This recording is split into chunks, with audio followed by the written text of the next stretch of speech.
They have nothing to do with each other. The attack on the 6th was incited by one of the 44 people in the history of the country who's raised his hand and swore the 35-word oath to preserve, protect, and defend the Constitution of the United States, period. It was the most grotesque betrayal and abdication of presidential responsibility in American history. It constitutionally disqualifies him, in my estimation, from holding office ever again. How could anybody look at what happened? Look at what happened. It was a tour? How dare you? You didn't see the shaman getting guided around? The shaman! The Q shaman! Wild man, okay, here's my question. What, Steve, how do you explain the countless... Nobody was saying that Q shaman was a fucking danger, alright? Obviously that guy's a LARPer. Oh my god, this guy's so full of shit. I can't believe it. I cannot believe this guy. Nobody was looking at Q shaman and being like, yeah, you know that hat that he's wearing? I bet he's goring people with those horns, right? You know that thing that he's carrying? Yeah, I bet he's beating up cops with... Nobody looks at... What is this dude's name again? Jacob something or other? You know, the Q shaman? Nobody's looking at Q shaman and being like, oh god, this guy was like really dangerous. What they're saying about Q shaman is that like, this is the kind of unhinged shit that was just accepted. Hey, you're here to support Trump? Great, come on in. Great, join us, right? I feel like the dude with the zip ties, right? I feel like the dude with the zip ties, I feel like the people saying, hang Mike Pence, I feel like the people, you know, fighting outside of the Capitol, beating the shit out of people with flagpoles. There's your violent perpetrators right there. The Proud Boys, the Oath Keepers, the 3%ers, etc., etc., etc. FBI agents in plain... It's Jacob Chansley. Thank you. Thank you, Narwhal by nature. ...that Congress won't even tell us how many. Because it didn't happen. Oh, yeah. Oh, no. It didn't happen. Ray Epps, the violent insurrection. So no, he's getting really mad here, but he's not nearly as red this time. Oh, yeah, by the way, what do you... Let me see this. Maybe this happened in the winter? You guys saw that? Go back to that video. Could you show this video? People are f***ing rotting in jail for 30 years. Yeah, okay?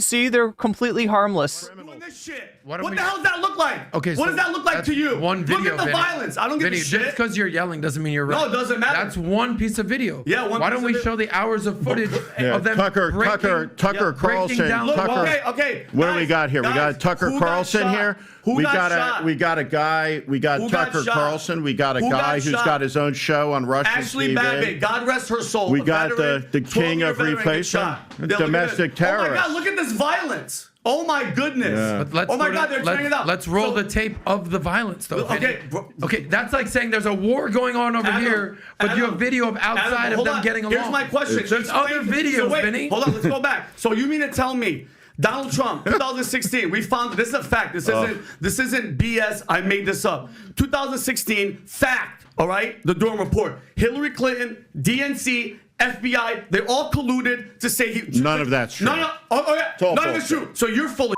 right now. So anyway, chat, you kind of got a deep dive that you didn't expect on who the fuck is Vinny Oshana. This is Vinny Oshana. This is what he does. This is his natural habitat. This is where he lives on the... It doesn't live, but like, he lives in the bank vault. That's right. I don't know. For all we know, he could live in the bank vault. Maybe there's a cot there where he sleeps. I don't know, chat. Michael Flynn. Michael Flynn is Candace Owens. These are the notables. These are the luminaries that have signed the vault. Number one, 100% true. She paid for the dossier and did all that. 100%. So wait. So Donald Trump is crazy to think that they would cheat again? Are you kidding me? You mean having the FBI There's no evidence of voter give me a fraud break. All right, of so any Durham's full of type shit, too. whatsoever. Durham's full of shit. Yeah, but No, you're full of That's shit. a separate conversation. Hold on. By the way, and the hypocrisy for you guys to talk You have shit. any good video? Is this guy like the resident lib? I feel like he debated Sam Cedar. Like, was it on Israel or something? Anybody remember the Sam Cedar episode? Link in project was comprised of all the same. I feel like he's supposed to be like the resident like lefty, but he's I've seen him in debates against like actual lefties. That you guys accuse Trump of. That's the fucking funny part. You guys are all full of shit. Your whole crew was tax evading, Russian foreign agent, money scandaling fucking people, and we're supposed to what? Believe you guys were making money. Where's all? You see that vein? That's a great and prominent vein. Just like popping. Oh no, he's got several veins. Look at that. This is a vascular guy. Money. Where's all the money? And I'm crazy? How many? You didn't vet none of those people? You didn't vet none of them? No, none of these people. Oh my God! How does anybody take this guy? The ones that point are the biggest pieces of shit. The ones that go, hey, look at Trump. The pointers. Yeah, you gotta watch out for those pointers. They're like, look at Trump. You guys. Wasn't me. It's you. Oh, you're in. Yo, especially the blonde women that will point at a cat while the cat's like sitting in front of a plate of broccoli. You know, like those are really the ones, the pointers. Listen, you're 100%. I pay my taxes. Oh, okay. Do you want to find? You want to find some fucking guy? You know what you are? An American patriot. You're That's a whack job. Yeah, I'm a whack job. A nut job. Let me guess. Yeah, right. Yeah. Dismiss conspiracy. No, the truth fucking hurts and doesn't care about your feelings. Period. I'm sorry. I'm not delusional what about he's man. saying about the peaceful tour of the Capitol, which I fully disagree with. But like these are the ones you got to watch out for. Okay, this right here. It's not an opinion. It's not an opinion. People who point. He's a liar. He's a liar. People who point into the camera about a violent event, saying it was peaceful, spouting conspiracy theories, and using a Tucker Carlson thing. I didn't play the video. I don't know what to say other than to say it's why the country, right? I mean, it's why Trump is leading in the polls because there's so many crazy. How long ago was this? 11 months ago, chat. Yeah, Trump had just started to. Wait a minute. Yeah. Trump had just taken the lead in the polls. Whack jobs like me that are tired of your bullshit. Period. Yeah, America first. Look where the fuck America is right now. Where are we? Are you like? I'm surprised he doesn't like slosh the water around, right? It's like America first. Are you genuinely happy with what's this guy? This guy looks like he's losing it, but after having seen him fake an argument, now I'm not sure. But you do see the vein popping out, right, in a way that doesn't happen when he's faking it. So I'm assuming this is real. happening in the country? Border wide open, inflation, all the bullshit that's happening, all the violence, all the smash and grabs, all the shit. You're happy? I think three things. Look. I genuinely think you're a whack job. God bless you too. Thank you so much. I think you're ignorant. Okay, thank you. Thank you. And I think you have nothing to say because you know that I'm right. And guess what? I hope to God Trump's win again. Trump wins again, so at night he just lives in your head. So he can kill me? No, kill the chairman of the Joint Chiefs? No, because I want you to wake up every morning NBC? and go, I want you to wake up every morning and go, oh, I want you to cry like all the people that cried, but he made America dope. It's people like you that are dividing us. All right? I don't give a shit about personality. I want policy. I want to live in a safe country, all right? I want the border to be secure. I want the economy to be killing, all right? I don't want people like you. I don't know. Like, You seem he's a boogeyman. You seem a little rattled to me. Not at all, bro. I'm on. Not at all. All right. So with that intro to who this guy is, I now present you the actual debate. It's now time, chat, to get to that debate. It's also time for me to look and see that 46% of you are voting for Chud Logic. We got 39 votes so far, 38 likes. So that's pretty. We got chat choosing violence at 13%. So that's the last place. Nobody wants to see the sun tent today. I take it. Demon Mama responding to Tyler at 26%. That's in second place. And Lo-Fi Girl 2Q Shaman YouTube algorithm as it stands today. That is in third place. And again, chat, if you want that extra content, we're going to have a little bit of a shorter schedule today. That is to say, I'm not streaming quite as late. So we got a limited amount of time to get ourselves from where we are to where we need to be. Where are we? We're at 1%. We're at 1%. And yeah, chat, I need to figure out what to do with people who are subbing for multiple months. And same thing goes with membership, right? I think the membership, at least it reposted every month. It like shows that like getting, like it automatically makes an alert. But I'm not sure if that's true for Twitch. So it should be that like you get like it goes in every month or something. I don't know. I need to figure that out. But regardless, we got you know, topics here. And we'll get to see one of them if we hit 100%, which may or may not happen tonight. A slightly normal politician. Ooh, that's so scary. Oh, also, I wanted to point out, we've got Fallout New Vegas, right? Unless something just really crushes in the donos, it's going to be Fallout New Vegas tonight. If we hit that dono goal, which I don't know. I don't want to jinx it, chat. Look, if we hit it, we hit it. That would be awesome. And I would love to play some Fallout New Vegas. I actually know what to do now. I actually remembered exactly where we are in Fallout New Vegas and what we need to get accomplished. But we'll see. We'll see. Chat, one day I'll play Fallout New Vegas again. Anthony was fired. What, after 10 days? You know, sounds like a bitter We got the Angry Patriot. employee. Cenk has Trump. Scaramucci. Is he really called the Mooch? Do people really call this guy the Mooch? That's such a perfect name. That's such a perfect name for him. And he's just sitting there. Derangement syndrome. Whether you like He's doing the thing. He's the cat. He's the cat. Vinny is pointing. brother. Where are we now with this election, do you think? Our model has the November outcome. Oh no, that's Nate Silver. Why are we bringing on Nate Silver? Because it's Piers Morgan. Basically 50-50. This is basically one big Trump commercial. So the key question is, who's going to be president of the United States come November 5th? When someone says, I hope you cry, it always sounds like that. Well, the summer's often a quiet time in news and politics, but the DNC's election-winning machine Well, yeah, especially when Piers Morgan takes a break. has been This guy's been on break for, I don't know, like 2 months or something like that. Maybe 1 month, right? But he's missed all the good stuff. And he's going to have trouble getting back into the swing of things. Because when he left, the Trump narrative was still alive. It was still alive and kicking. It was flopping around in the boat. But now, it's not moving around so much. It's a little like... There's not much going on. There's not much going on with the Trump... narrative. running a full Am I in top chat? Even the most passionate and partisan Democrat. Am I missing something? Pretend that Kamala Harris is anything more than a middling vice president with dubious credentials for the highest office in the land. But almost overnight, she's been manufactured into a cultural phenomenon and a visionary.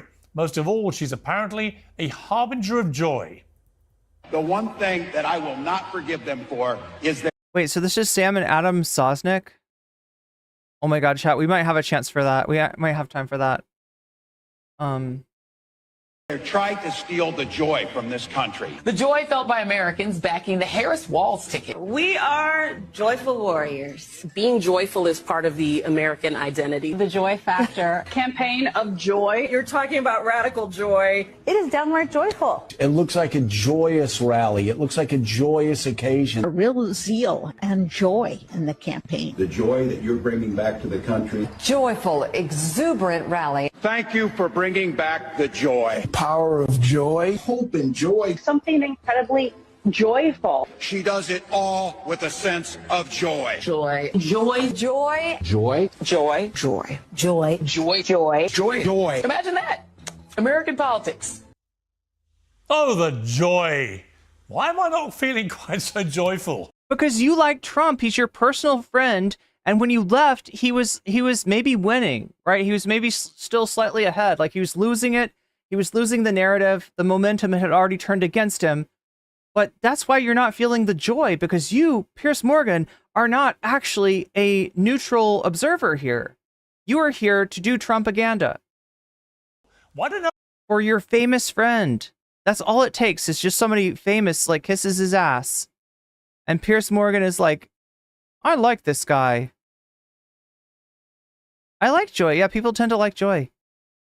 The meme cat has a name. It's the Smudge Lord. None of them look that joyful as they said all that. The same battery of commentators, strategists and grandees who conspired to oust the Yeah, but aren't you not supposed to speak Lord Smudge's name? actual President of the United States, Joe Biden, are now working equally ardently over time to ensure that they get to choose the next one. Will the American people swallow all this enforced joy? Can Harris withstand the scrutiny that comes with the Americans aren't really known for joy, yeah. of a presidential campaign? Well, especially in the last few years. And look, that's why this message works. And the other reason is that Donald Trump is like, he's like the embodiment of hate. He's fear and loathing.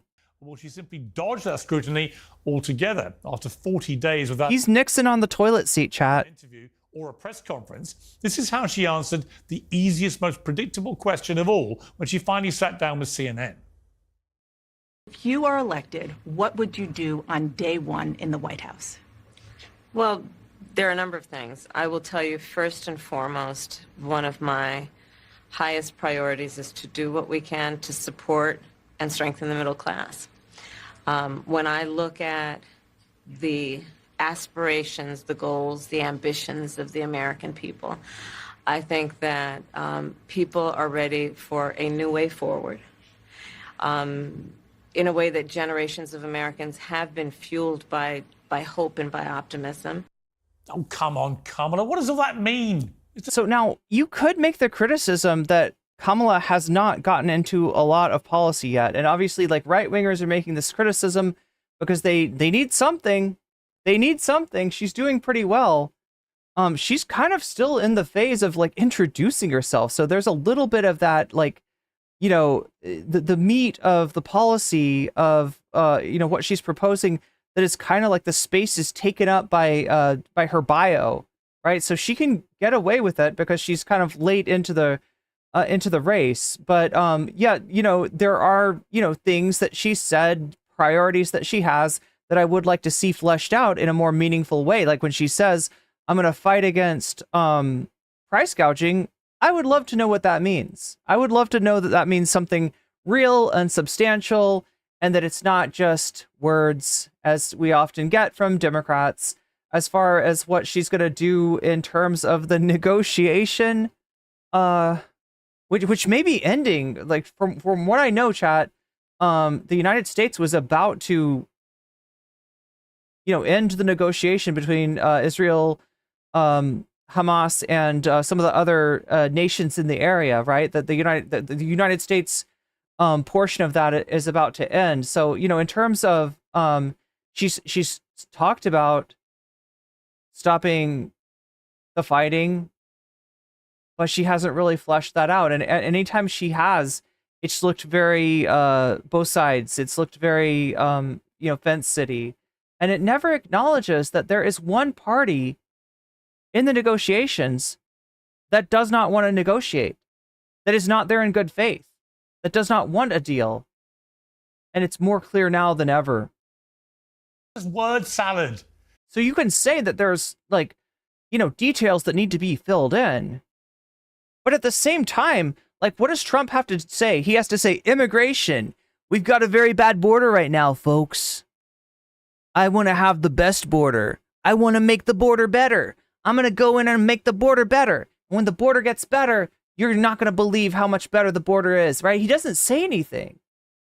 And it doesn't mean anything. And that's not really the where rubber meets road as far as what's going on with immigration. Like I said, it's foreign policy, and he doesn't say shit about that, of what he's going to do to fix the U.S. foreign policy and its effect in other countries.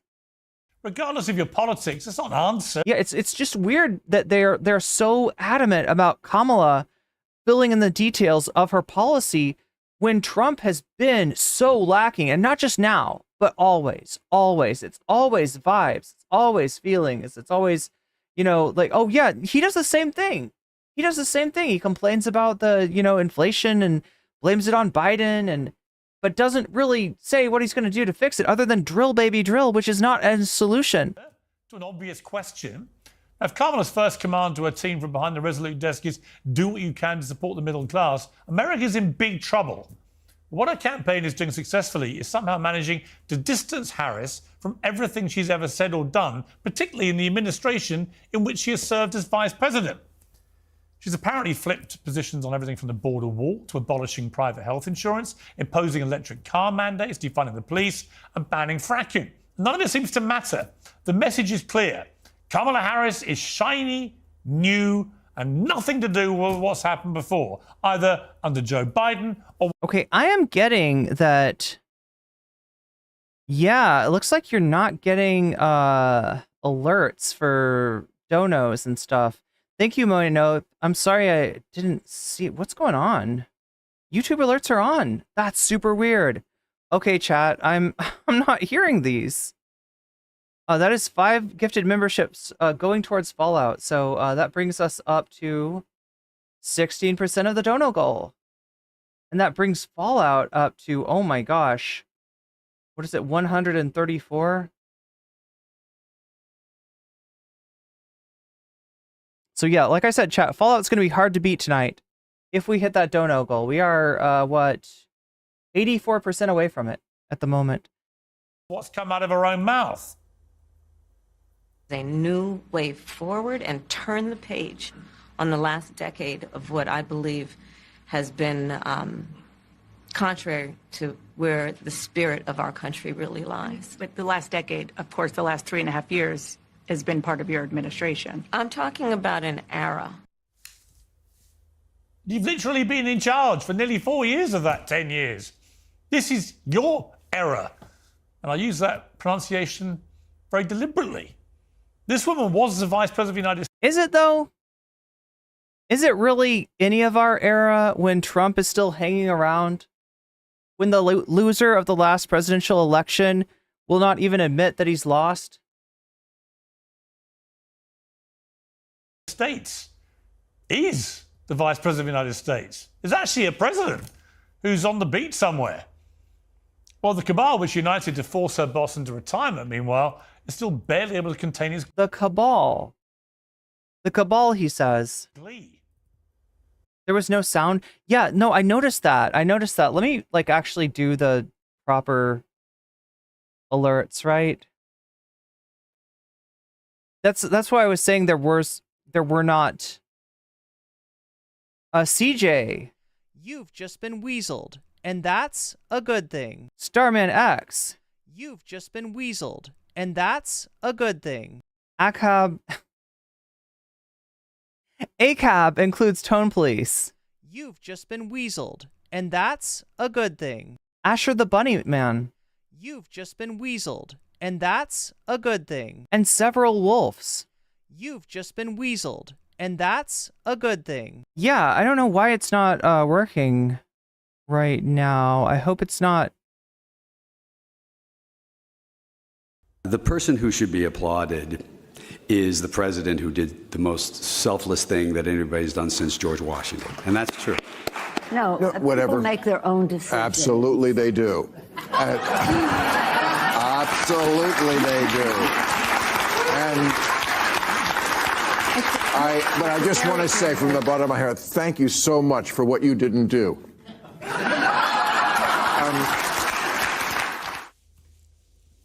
Extraordinary, isn't it? I mean, it was George Clooney with his op-ed in the New York Times and Nancy Pelosi who apparently said to Biden, we can do this the easy way or the hard way, but you're out, sunshine.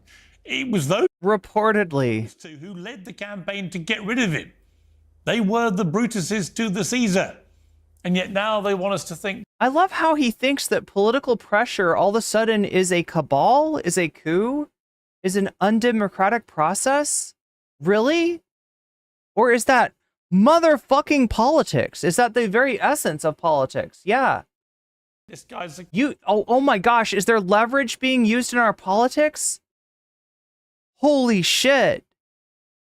Holy shit. Joe did it himself. I mean, at the end of the day, there's one person and one person only who had that decision. Now, yeah, I mean, like, 25th Amendment, could that have been evoked?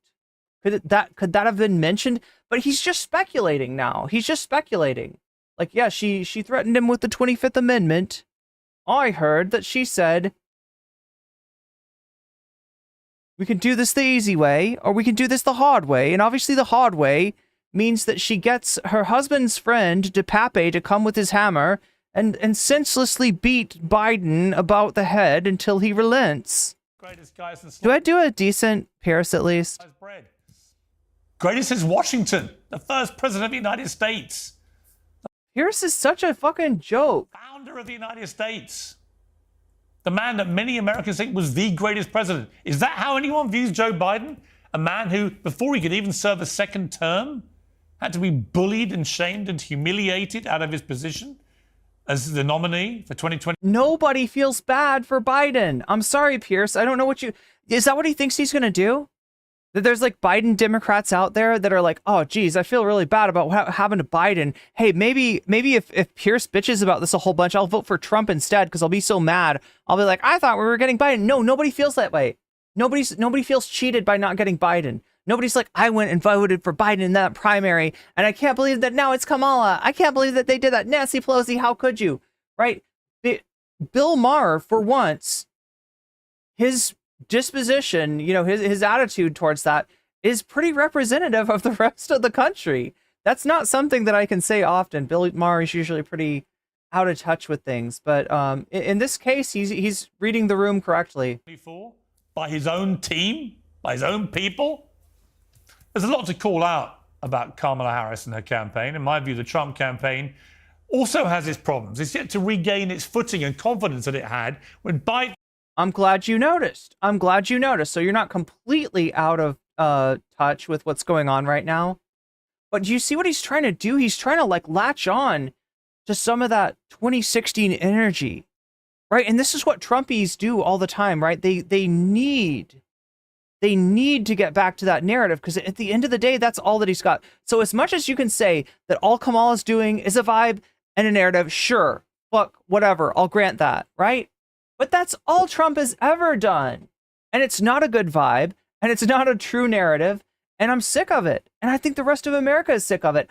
I think, chat, that the biggest energy out there is the energy against a Trump-Biden rematch. And the second biggest energy out there is energy against another 4 years of Donald Trump. There is a coalition out there that does not want anything else to do with this guy. And I would say that it's slightly over 50%. So, I mean, depending on turnout, depending on excitement on either sides, depending on things like early voting, which some of you may be able to do now. Some of you may be getting your ballots already, right? It's starting. Depending on a lot of things, right? There does seem to be a majority out there that just wants to move on, which is exactly what she's saying, right? She's talking about the last like 8 years to a decade or whatever, and this kind of fucking malaise that the country's been in ever since Trump touched it. And yes, chat, Trump is a guy who everything he touches turns to shit. Was the nominee. Let's be clear, Trump destroyed Biden at that debate and was heading for an easy victory if Biden had stayed in the race. It's not quite so certain or easy. Charlotte Rose says, I'd rather it be Kamala. I know, I think everybody feels that way. Except for Trump. Okay, let's say it correctly. Yeah, except for Trump. Trump misses Biden. Big time Trump fans, they miss Biden. They were ready to like go off on a practice dummy, which is essentially what Biden was. Biden was a human boxing bag just waiting to be fucking beaten into a bloody pulp, and Trump was going to relish doing it. And now he can't do it. And now he doesn't have Sleepy Joe to kick around anymore. He got his wish. He knocked him out. And now he's in the fight of his life, and probably the last big fight of his life, politically speaking. But there's a cautionary note here for Democrats too. The last time Trump took on a woman who appeared to be surging. There we go. Oh my God, really? In the polls with the same George Clooney slamming him from a press conference at a movie festival, things didn't quite work out the way everyone expected. It may feel like it began 100 years ago. I don't want to invoke the metaphor of the cargo cult, mainly because I feel like I've always felt like there's something vaguely racist about that trope. But it's the same idea. He feels like, I remember another time just like this, and a woman was running against Trump, and George Clooney was supporting her. And it was a night just like this. And he's trying to evoke the spirit of like Freddy Krueger to come back and go on a streak of terror. And it's just not going to work. The magic is dead. Trump is low energy, right? He needs to be president, but I don't even know if he wants to be president. I don't feel like his heart's in it. I don't feel like his heart's in campaigning. He hasn't been campaigning the way that he used to.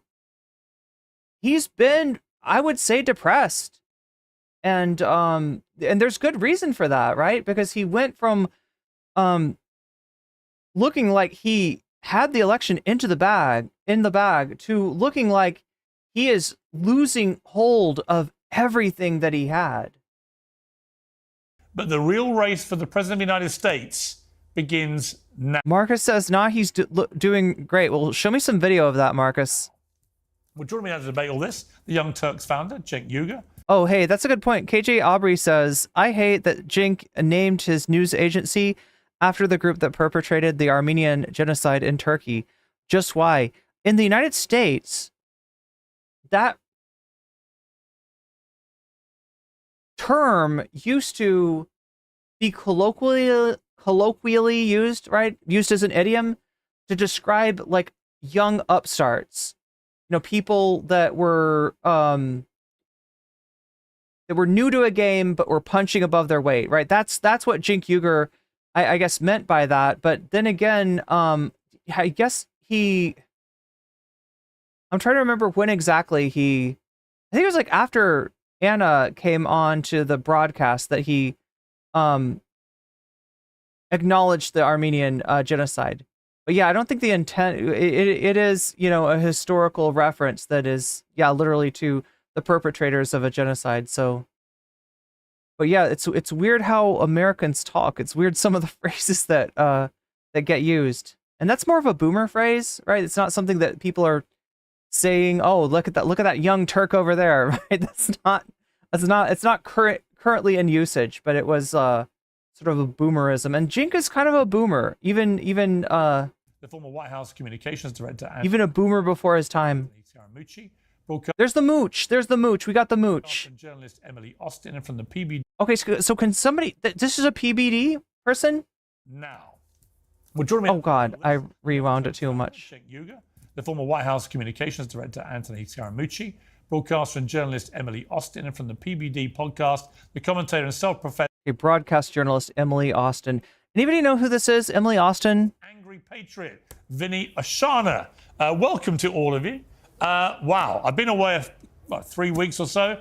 All hell as normal has broken loose because all hell breaks loose. You were Trump's good luck charm. Every week in this race. Anthony Scaramucci, great to have you on Uncensored. We've spoken many times over the last few years about all things American politics. You posted on October the 1st, don't be surprised if Donald Trump drops out of the race. Nearly 10 million people viewed that post. Do you stand by it? And I said it too, all right, but it was kind of tongue-in-cheek.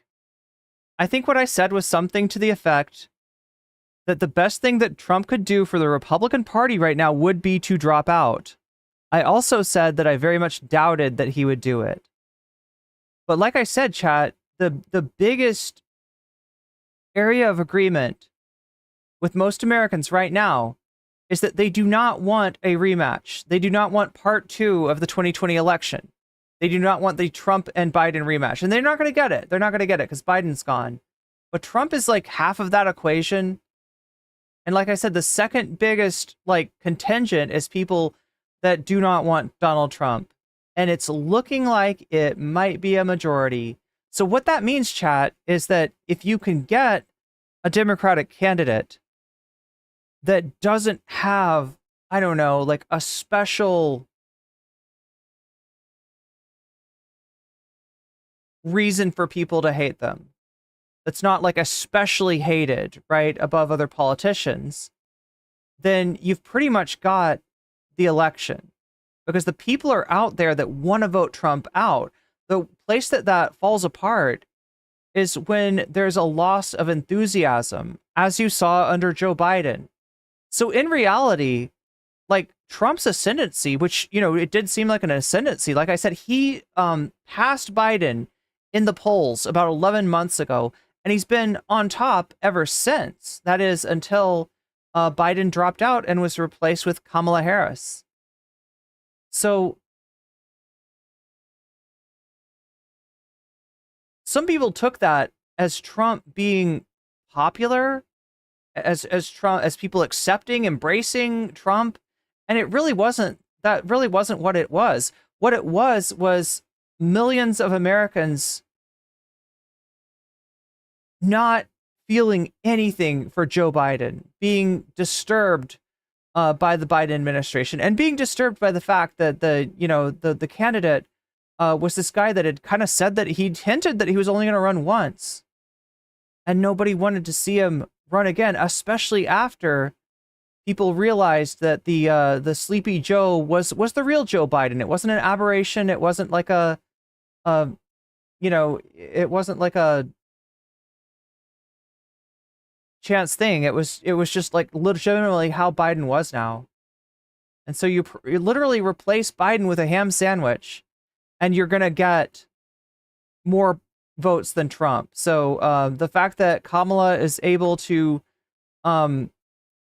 give people what they want, at least on a vibes level, is icing on the cake, honestly. If you do, will you accept a $1,000 bet from me right now that Trump isn't going to pull out? Well, I'll bet you $1,000 on the election. I don't know if I'm going to bet on the pullout. I mean, he's got to drop more substantially in the polls. You know, he's down 6 with the likely voters.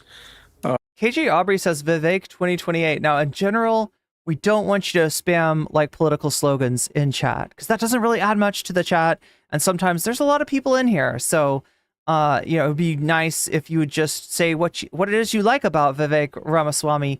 But what I'm wondering about Vivek Ramaswamy is, will he actually be embraced by Republicans writ large, right? That's the party that he's running in. And he seemed to have a lot of hate. And I don't know how to read the hate for Vivek in the Republican Party. I mean, I've got my own reason to, not think much of Vivek Ramaswamy. But for Republicans, like, I don't know what their reason is to hate this guy, other than just racism. If she opens up a lead 12 no, you're good. to 15 points, he's not going to want to lose to her. He's the worst presidential candidate for the Republicans since Herbert Hoover. He's lost the House, the Senate, and the presidency. And if DeSantis or Nikki Haley was running against Kamala Harris, they'd probably be up 10 or 15. So we'll have to see. But on likely voters, he's already down 6. And I like her momentum. I understand all the issues that you're raising related to her, but unfortunately, there's only 2 choices. There's him and her. Seth Evans says Trump's pullout game is weak. Yeah. Well, there's a reason for that too, right? And I think I've explained this before, but for anybody who hasn't heard it yet, Trump is facing a number of charges, and it seems like those charges are ever expanded. New charges actually just posted this last week. And with the amount of judicial criminal smoke that is chasing Trump, like, in all likelihood, if he has to face all those charges, something is gonna get him. Now, I don't think myself that he's gonna get, like, 6 to 9 years if he was convicted of the latest charges, right? I think he's gonna get like a much reduced sentence. He's an old man, he's a rich old man, and he's a well-connected old man.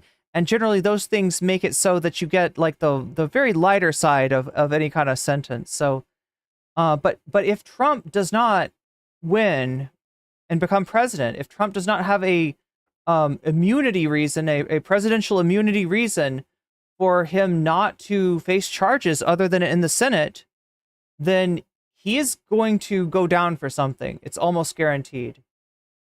It's almost guaranteed.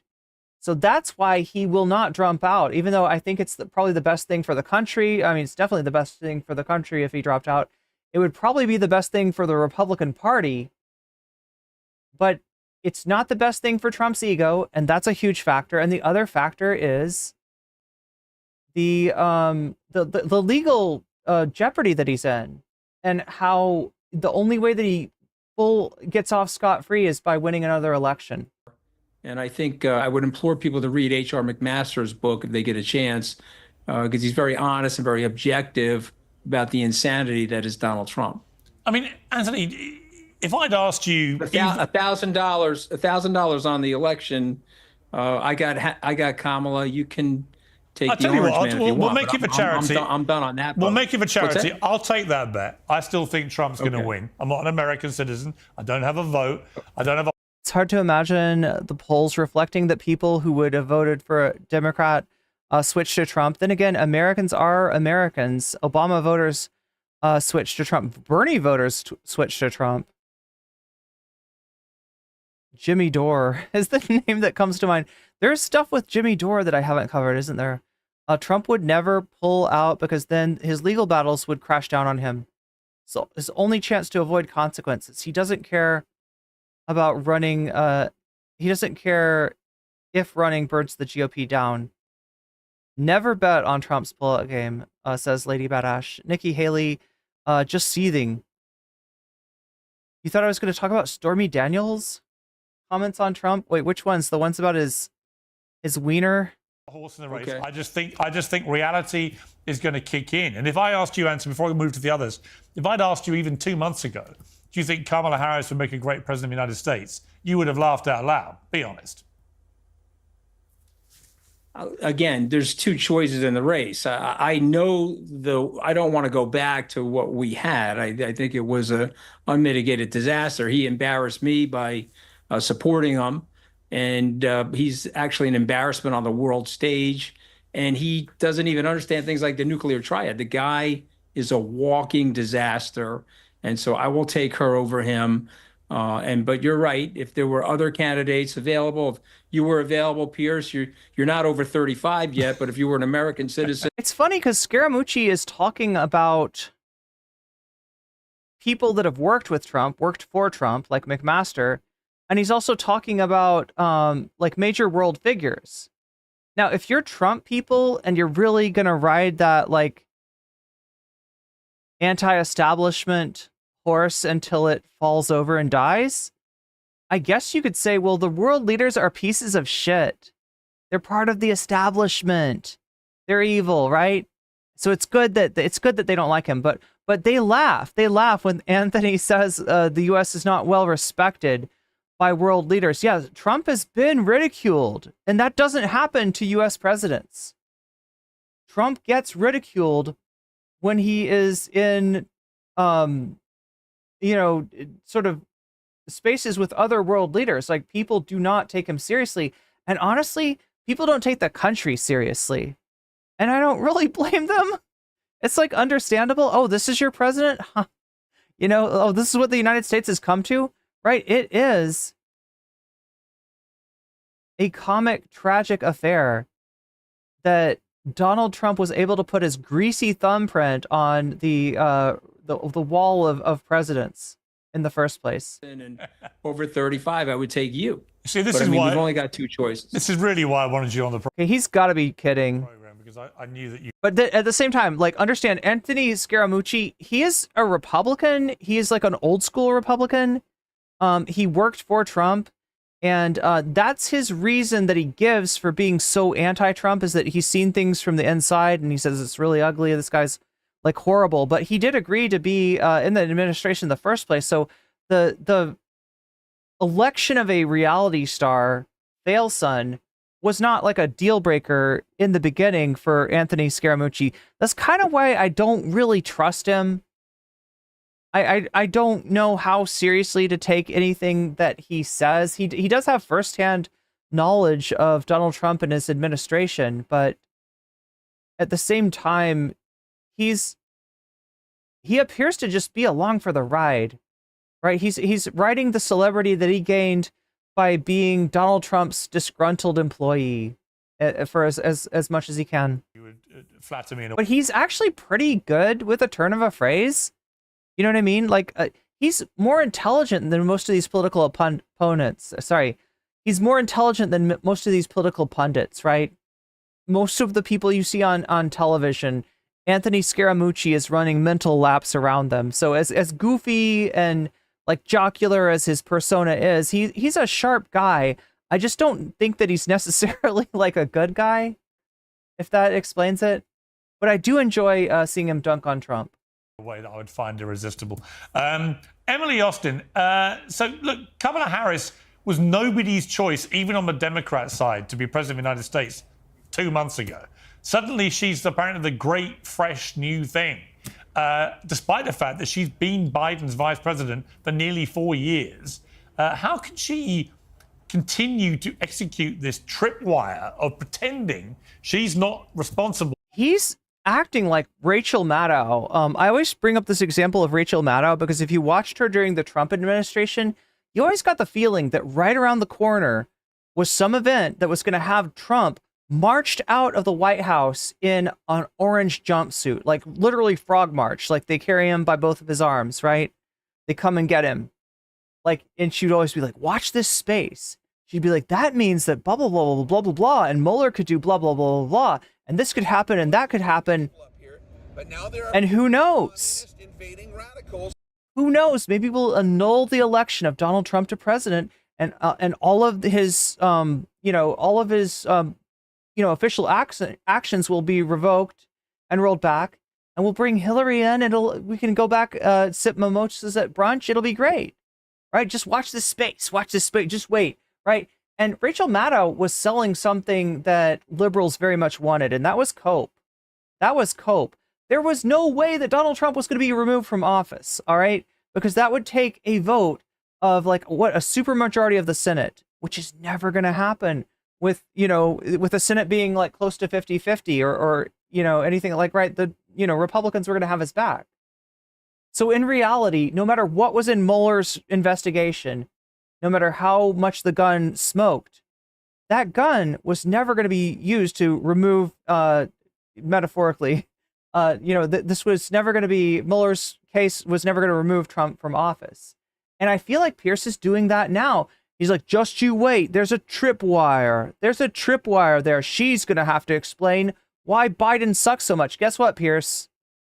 Biden is close to a positive approval rating, which for our politicians right now is pretty fucking rare. Pretty fucking rare, right? Biden's approval rate has gone up since he withdrew. For all of your bluster, for all of you claiming that this was a cabal and this was a coup and this is something bad that should have never happened, this is a great travesty of justice and the American people aren't going to stand for this, how dare you shove Kamala down our throats?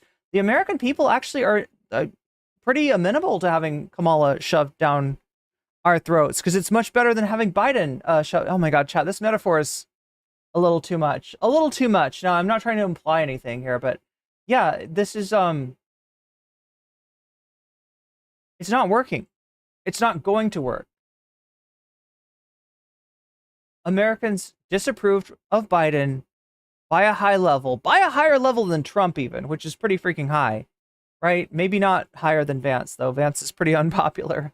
But Americans did disapprove of Joe Biden when he was in the race. And now that he's out of the race, Americans are like, yay, Biden. Isn't that wild how that works?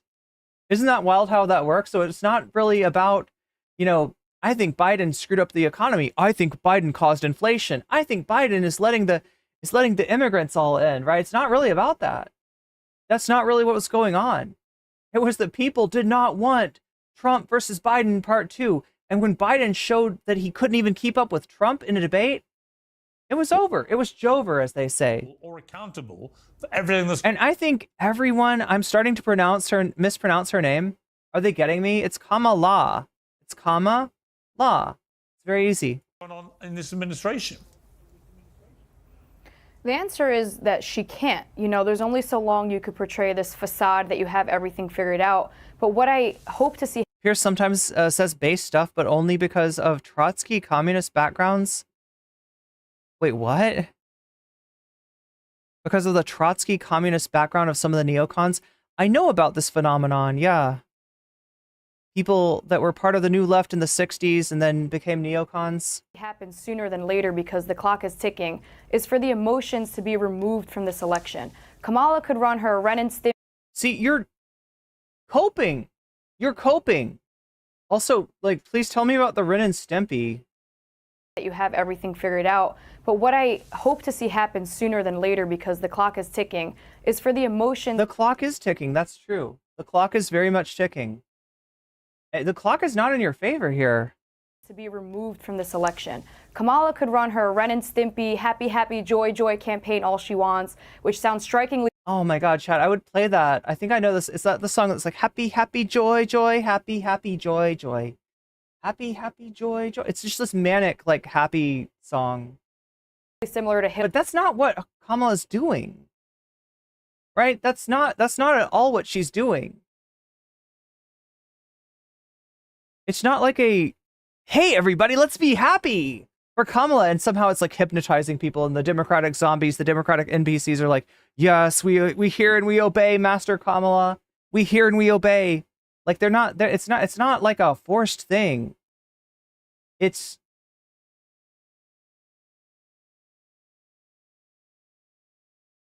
the fact that people lost hope under Biden. They correctly perceived that Biden had next to no chance of beating Trump.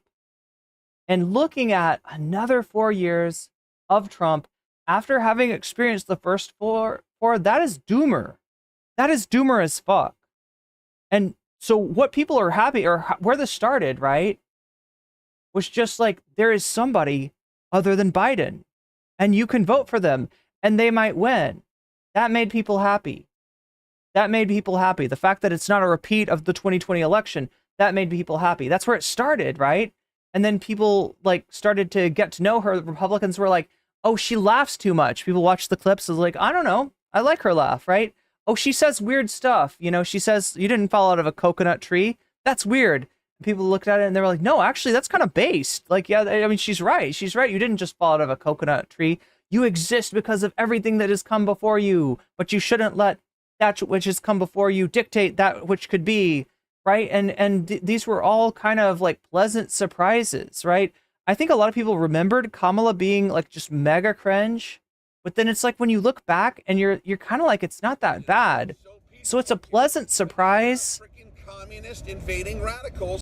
And when she chose Tim Walz instead of Josh Shapiro or the guy from Arizona or Pete Buttigieg, Communist invading radicals. it's kind of a pleasant surprise. It's kind of a pleasant surprise. So that's where the joys come from. If people want to know, it's not that much based on Kamala, because honestly, people do not know Kamala that well. But when she comes out with the kind of bio that she does, right, which is mostly what the campaign's running on right now. I mean, as somebody to the left of the Democratic Party, I'm not super happy about some of the, like her DNC speech, some of her policy statements, some of her like tacking back to the right on things. That does not give me hope.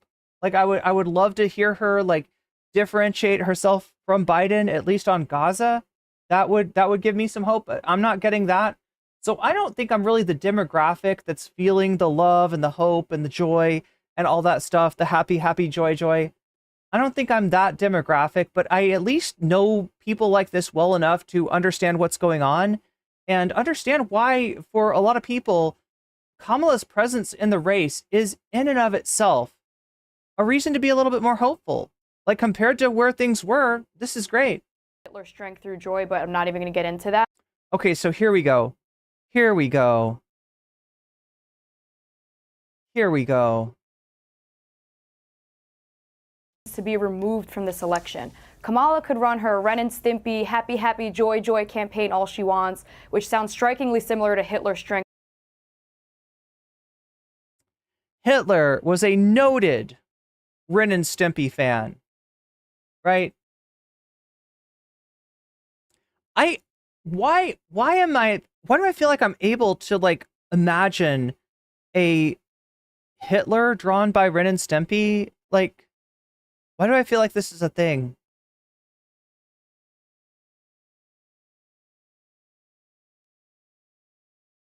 I'm like having these weird memories where it feels like, oh no, there's like Ren as Hitler.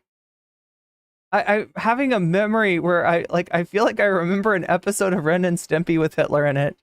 But I don't think it's true. I don't think it's true. And also, what she's saying is ridiculous, chat. What she's saying is ridiculous, right? So they've dug up some Hitler thing that talks about joy or something like that, and they're like, "Oh yeah, look, it's just like Kamala, like she's doing the Hitler thing." Look, if you want to talk about stuff that's similar to Hitler, let's look at what Hitler was really about, which was not stopping price gouging, which was not canceling student debt. Hitler was not a big fan of canceling student debt. Hitler was not a big fan of higher education at all.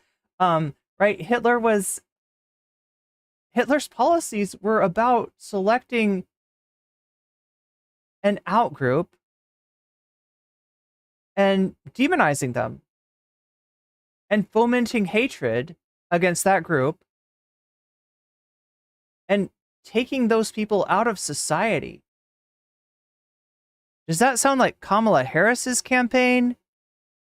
Do those sound like Kamala Harris's policies? Or does that sound an awful lot like the policies of Donald J. Trump?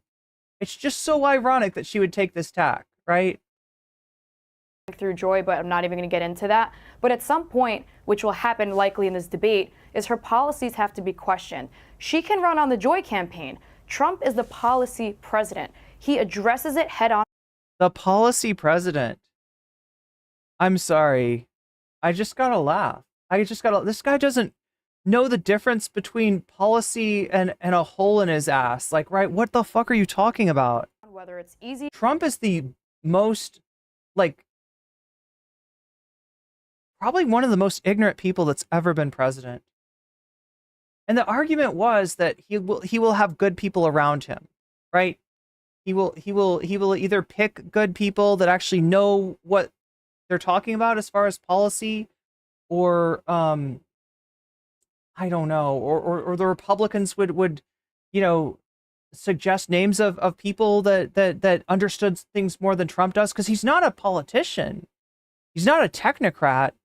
He's not even a successful business owner, chat. This guy is a person who every business he's ever run has turned into shit. He's somebody that was born on third base and somehow wound up on second base, right? His first, venture as a real estate magnate, that failed. He went bankrupt. He next owned several casinos. 6 of those casinos went bankrupt. The only success he's ever had is as a reality star. And unfortunately, I think that is the job that propelled him into this office in almost like a hyper real sort of way, in a hyperstitious sort of way, you could even say, where in the seeing Trump in the boardroom on The Apprentice, right? Seeing Trump as the man making the decisions, deciding who has done well, who has done badly, who to hire, who to fire. I think it kind of like programmed a lot of Americans with the idea that this guy knows what he's talking about. This guy's good at something. He's good at managing, right?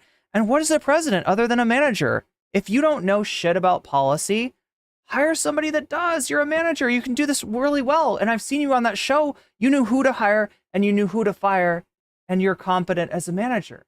And it's like, that's what allowed him to make that jump.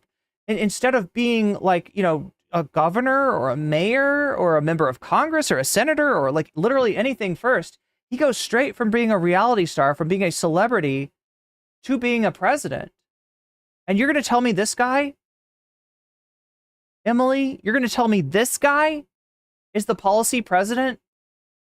Or hard. Kamala can't even face the media. Her pre-taped lied to be what was a live interview on CNN. She couldn't even do it without her babysitter nearby. And she's an embarrassment to the country. And it's not because she's a woman, and it's not because she's a woman of color. I'm sure she's a lovely woman, and as a celebrity, she's quite entertaining. But presidentially, she would embarrass us on a global stage. She's embarrassing us domestically, and it would be disastrous. Everything he just said about Trump, I believe the same to Kamala Harris. All right, Cenk Uygur, she's an embarrassing disaster. Your thoughts? Yeah, I mean, this whole thing's been preposterous. Kamala Harris is a very standard, normal politician, and you guys are ignoring the 800-pound gorilla in the room, which is that Donald Trump is a lunatic. So you guys are having this conversation. This normal politician, oh my God, she might not be good enough. Wow, she's running with joy. That sounds like Hitler. All these kind of loony things that you guys are all saying. When the other guy. So like I said, chat, usually Cenk is not a great debater, right? If I'm like in a debate and somebody tells me your opponent is Cenk Uygur, like I'm laughing, I'm smiling. I know how to handle Cenk Uygur, right? He just kind of charges at you and you sort of get out of his way and watch him fall on his ass, right? He's not a great debater. But in this case, Piers is so off of his game, right? And look at this. This is a 2 versus 3 debate. Now, I mean, I'm sure that Piers would say that he's a centrist. He's a, he's objective. He is neutral in this case, right? So it's fair. But realistically, it's like 3 versus 1. But watch what happens. Watch what happens with Cenk Uygur. And like I said, I think that a lot of times he looks like a buffoon in debates. But he's right. He's right. They sound fucking nutso, going off about the fact that Donald Trump is the policy president, and that Kamala Harris might be a Nazi because she has uses the word joy in her campaign. This is not landing with anyone. This is not landing with anyone. This is like something that Sunday and Aiko, unironically, if you set President Sunday and Aiko Rules, friends of the VOD, if you set them up to find like dirt on Kamala Harris, this is the kind of thing that they'd come up with, right? This is a stretch, in other words. This is a massive stretch, right? She says joy. You know who also said joy? An Austrian gentleman named Hitler. That's right. Lunatic. He thinks we should terminate the Constitution. He thinks that all of our crowds are AI created images. Wait, did somebody in chat think that Harris supports Medicare for all? That would be awesome. Absolutely insane things. Thought that his vice president deserved to be murdered by his supporters. And we're having a nonsense conversation about Kamala Harris. Look, chat, to be real, there's only one person that deserves to be murdered by Trump supporters, and it's not Mike Pence. Running with joy being a bad thing? And guys, there's a lot of reasons that she does that. But one of the reasons is to juxtapose the hatred from the other side, which you guys are amply displaying.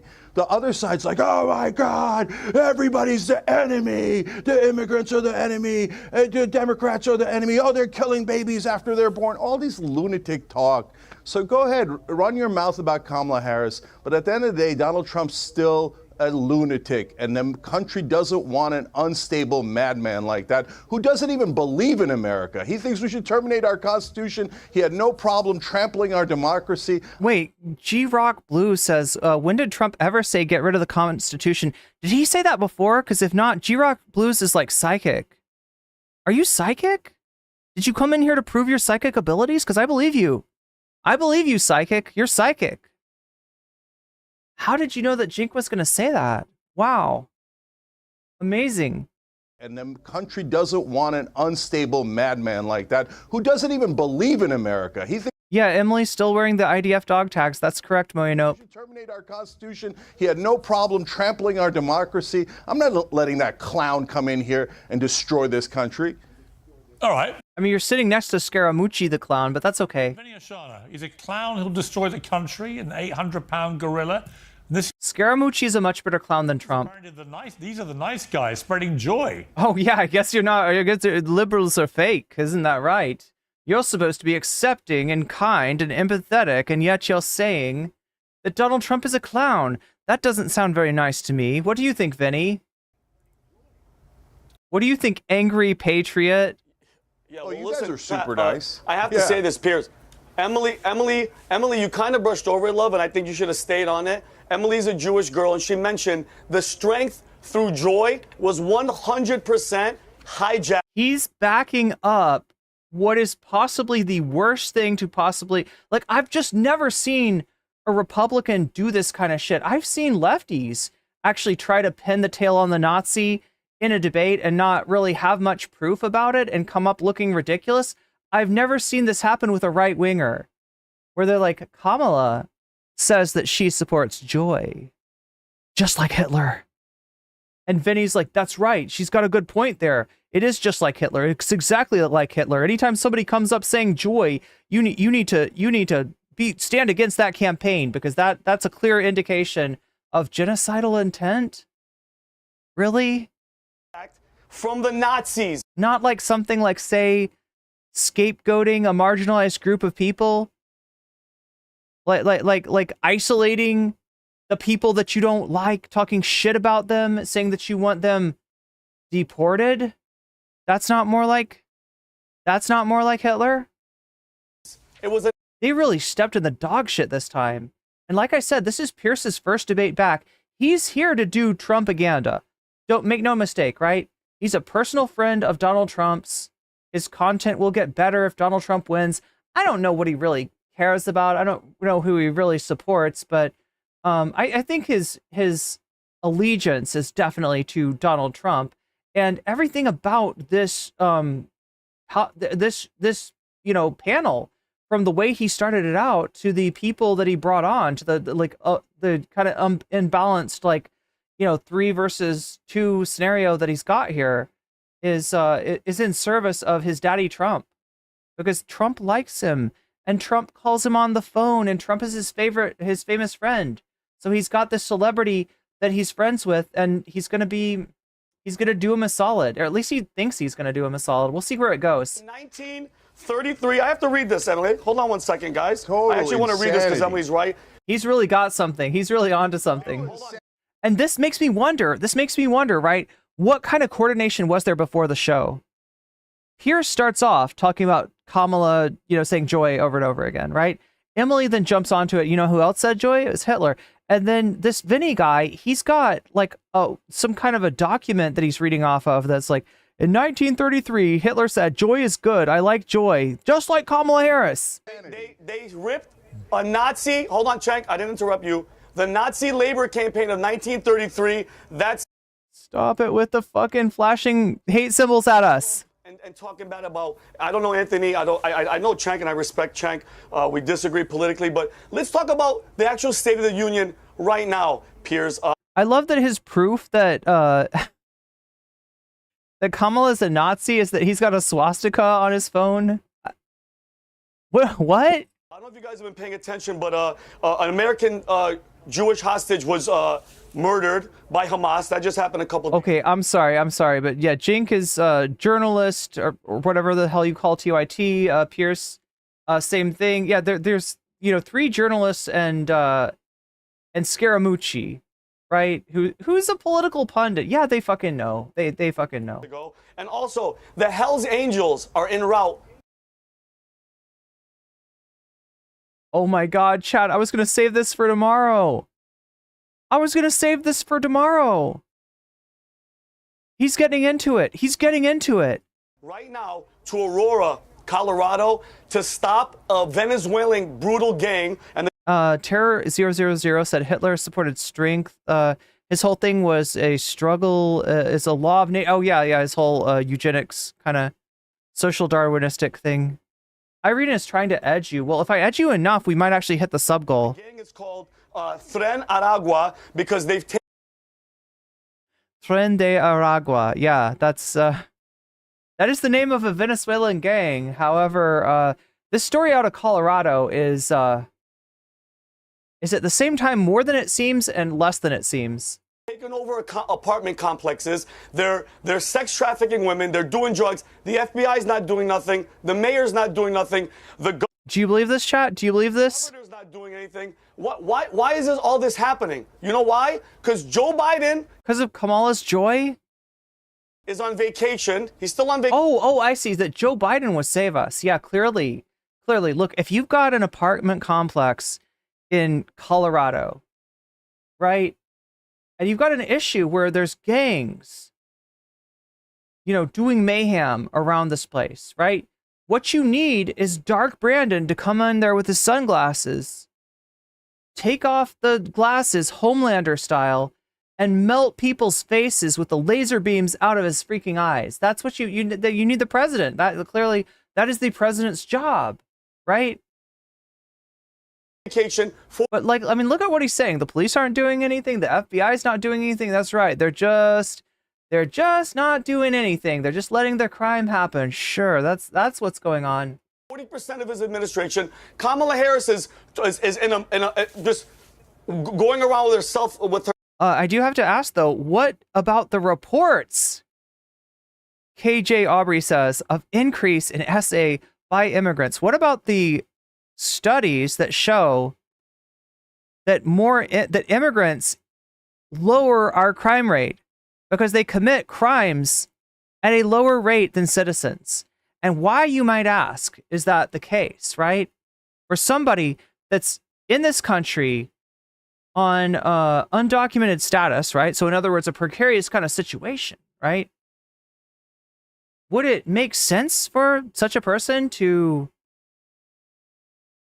gain the attention of law enforcement by committing crimes? Or might it make more sense considering that they've gone out of their fucking way to immigrate, despite the fact that the United States does not have a path for immigration, despite the fact that the United States makes it hard as fuck, but they find a way to, immigrate and get a job under the table from one of these companies that's willing to exploit them. And you think they're going to go and start committing crimes? That doesn't make sense. Think about it. Come on. Stop just letting Trump turn people into like demons in your brain. Stop letting Trump distract you. He's saying immigrants are the problem. I say he's the problem. I say that this is a man who you can see in his life, everything that he touches turns to shit. He has had multiple bankruptcies. And why is that? Because he's a rich boy born with a silver spoon up his ass. All right. And every single time he went fucking belly up, whether it be in real estate, whether it be in casinos. How do you fucking lose money at casinos? Ask Donald Trump, because he knows. He knows how to do that very well, apparently, right? His daddy fucking bailed his ass out, came in famously with a briefcase full of money, took that briefcase, traded his money for chips, and then put the chips in the briefcase and walked off. You know why he walked off? Because those chips are only good in the casino. You can gamble with those chips, right? You can't do much with those chips outside of the casino. Because Donald Trump's daddy was bailing his loser ass out. And now he's touched our country. Thanks to reality show fans that think that a man standing in a boardroom and firing people, contestants on a reality show, shows good managerial skills. Shows that he's a great businessman. Shows that he's well-versed in the art of the deal. And he's so rich. He's so good at making money. Maybe if we elect him president, we'll all have lots of money too, because that's how that works, chat. You give rich people what they want, and they make it rain. It's trickle-down economics, baby. No, it is fucking brain rot. All right? And I am done dealing with the effects of about half of this country's brain rot in thinking that a fucking narcissistic reality show host could be a good president. Oh, just give him a chance. What's the worst that could happen? All of our politicians are so bad already. They're already really corrupt. It's not like he's going to make the place more corrupt. Or is it? Or is it? Might he name his son-in-law to be a diplomat despite the fact that the man has no experience? Yeah, I'm sick. I'm done with it. I'm done with it. And I think America's done with it too. There is a majority emerging. I will say a silent majority, but I will say a quiet majority, right? Because they're not out there making noise. They're not out there wearing red hats. They're not out there screaming about stolen elections or anything like that. But they are there, and they are a majority. And they are done with this era of politics that started in 2016 when Hillary Clinton, famously uncharismatic, historically weak candidate Hillary Clinton, managed to lose an election to a literal clown that started us down this pathway, and everything has been shit since. And I, like a lot of other people in this country, am done with your bullshit, MAGA. We're done. We're canceling it. The next season of the Apprentice, it's canceled. We don't want it anymore. We're done with it. It's over. Give it up.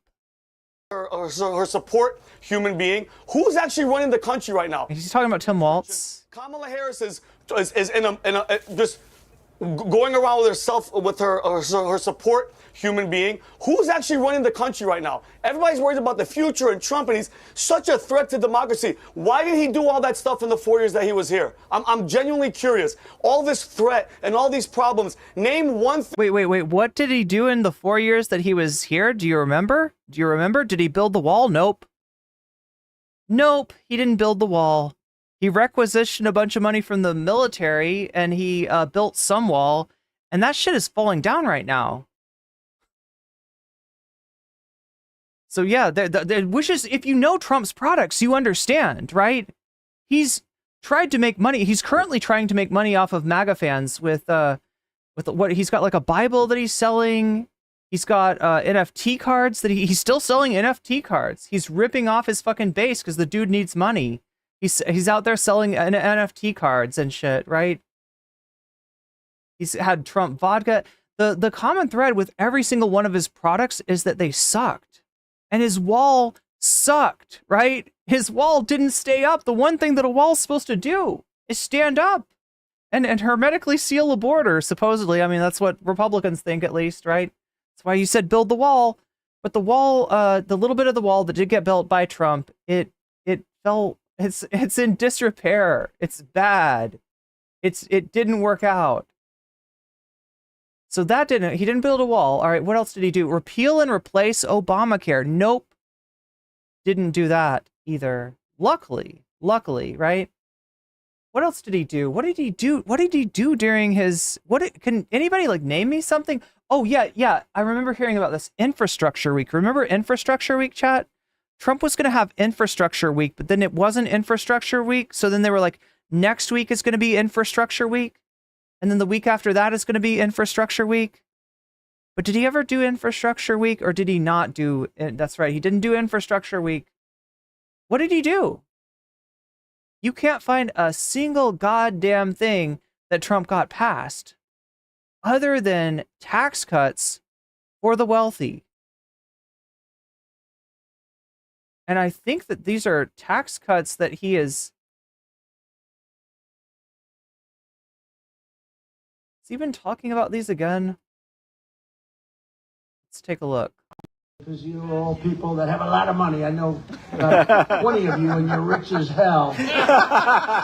We're going to give you tax cuts. We're going to pay off our debt. We're going to do all of... But you know what he didn't do during the last time? Pay off the debt. He actually ran up a huge deficit. As do all Republican presidents. You know why they do that? Because it gives them a chance to say, oh my God, that deficit is out of control. You know what we needed to do? We need to fuck over poor people. Food stamps, let's cut it. You know, college aid, let's cut it. Like, right? Anything that's benefiting somebody that's not fucking wealthy, let's fucking cut it. Let's fucking cut it, right? They love to do that shit. They love to run up deficits so that they can cut things. the things that we have. Because you're all... All right, so anyway, that's do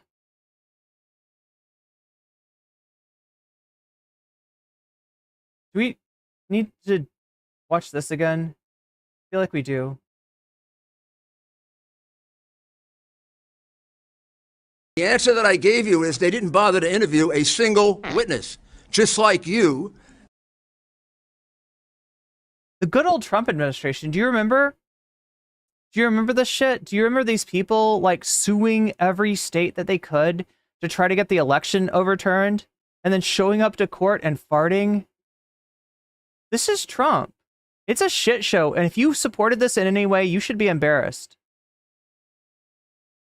Thing that was, oh my God, a threat to democracy. What was it? And what is Kamala going to do? January I want Anthony 6th. and Cenk to tell me Fake what's one electors thing. She's too young for Ren and Stimpy. When was Ren and Stimpy? What's one thing? Hold on. What's one thing people are going to vote for Kamala for? Anthony, just random. What are you going to vote for Kamala Harris for? Okay, I'm look, genuinely Vinny, curious. you've asked lots of questions there. I would say clearly what happened personally on January the 6th was an attack on democracy. You know, when a very large mob of people attack the Capitol and start calling for lawmakers to be hung because they're trying to reverse an election decision. Did they also sue Plasma? On democracy. You can spin it any way you like, but it is. But Anthony, let me ask Anthony. Yeah, when did Ren and Stimpy happen? Ren and Stimpy came out in the late 90s on Nickelodeon. I remember seeing the shirts. The second Ren and Stimpy transcends time. part of that, because I'm sure he would say the same. Very interesting question Vinny raised you there. Who is running the United States? You know, Who's the guy in the Angry Patriot shirt? Good question. This is Vinny Oshana. This is our guy, right? This is the man of the hour. This is why we're watching this, right? This is the guy that was on, oh my God.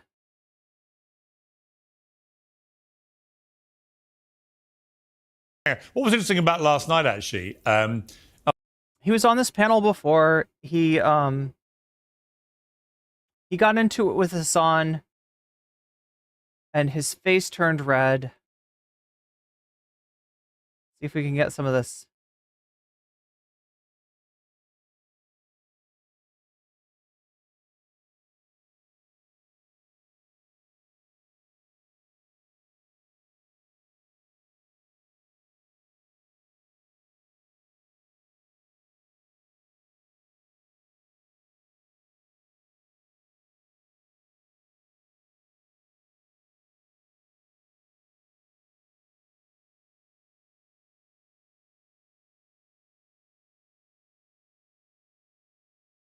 Fall of the Democratic Party and potentially lose a pretty easy to win election against Donald Trump at this point.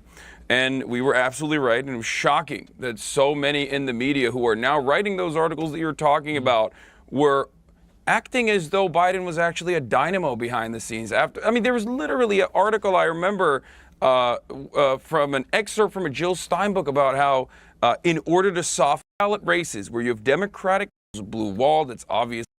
The Democratic Party and how they're responding ballot race for an hour and 30 minutes. Ballot race. Where the fuck is this? did you see anything last night that would allow you to construct an argument? Pretty easy to win election. Oh my God. I don't know why this is so hard to find now. Carrie Lake, we don't care about her. Hiker, Piers asks Hassan if Biden should continue in office. Oh, there we go. There we go. Twitch streaming is a job. And I want the audience to know, this guy, Hassan, has said in the past that America deserved 9/11. So don't even talk. Don't even open your mouth. Don't even open your mouth. You don't have no reason to talk. Vinny, just shut up. I'm a big just fan do me a of favor you. and shut up. I'm Respectfully. a big fan of you. And, okay, but hold on. I'm a big fan of you, so I don't want you to die. I feel like your heart pressure is going up. You're turning red, Vinny. Somebody like you. So yeah, that's Vinny. That's Vinny. He's from the PBD podcast, the Patrick Bet David podcast, and I guess he's just kind of known for losing it. That's what he does. I recall Ren and Stimpy in the early 90s, not the late 90s. And case in point, the video games were on the Sega Genesis and SNES, and I grew up in the 80s and 90s. Kamala Harris effectively sailed through as the nominee. It was clearly a party machinery operation to get her the nomination as fast as possible. He's still sore about this. He's still sore. This is the problem with you taking a vacation, Pierce, is you're stuck in the past. Would it not have been better for America if the Vice President of the United States, in that situation, who's now the official nominee, actually replaced... Yo, Narwhal by Nature with the $10 super sticker. It is a hippo experiencing great G-forces, possibly, in a gaming chair. I think that's what happens when you game too hard. But thank you for the super sticker, and thanks for letting me know, Moinope. I don't know why our alerts aren't going off, but yeah, chat, if you want to interrupt me, you can do so for $5 or more with a super chat. All you got to do is hit that super chat, type in your TTS, and yeah, a sassy British voice will read out your words, as long as they're appropriate. Obviously, we've got filters that keep you from saying anything inappropriate, even if you do spend $5 or more. But yeah, $2 less than $5.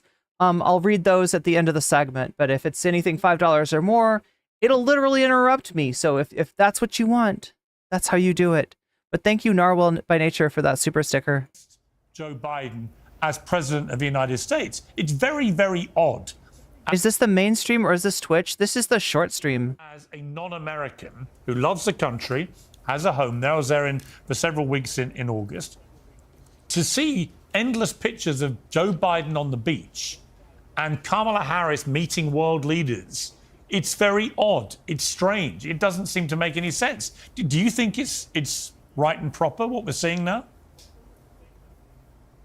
Well, listen, what I think is right and proper is actually never going to happen. I have to deal with the world the way it is. But what do you think is right and proper? But that implies you agree with me. To answer Vinny's issue, okay, I don't like seeing what's happening in Aurora, Colorado, but I saw Donald Trump in the Situation Room, and I understand the mechanisms of his personality and the impetuosity and the lack of curiosity and no executive management skills. And to what Cenk is saying, I would take a more garden variety politician who will follow the rules-based society. I don't want somebody that's currying favor with dictators.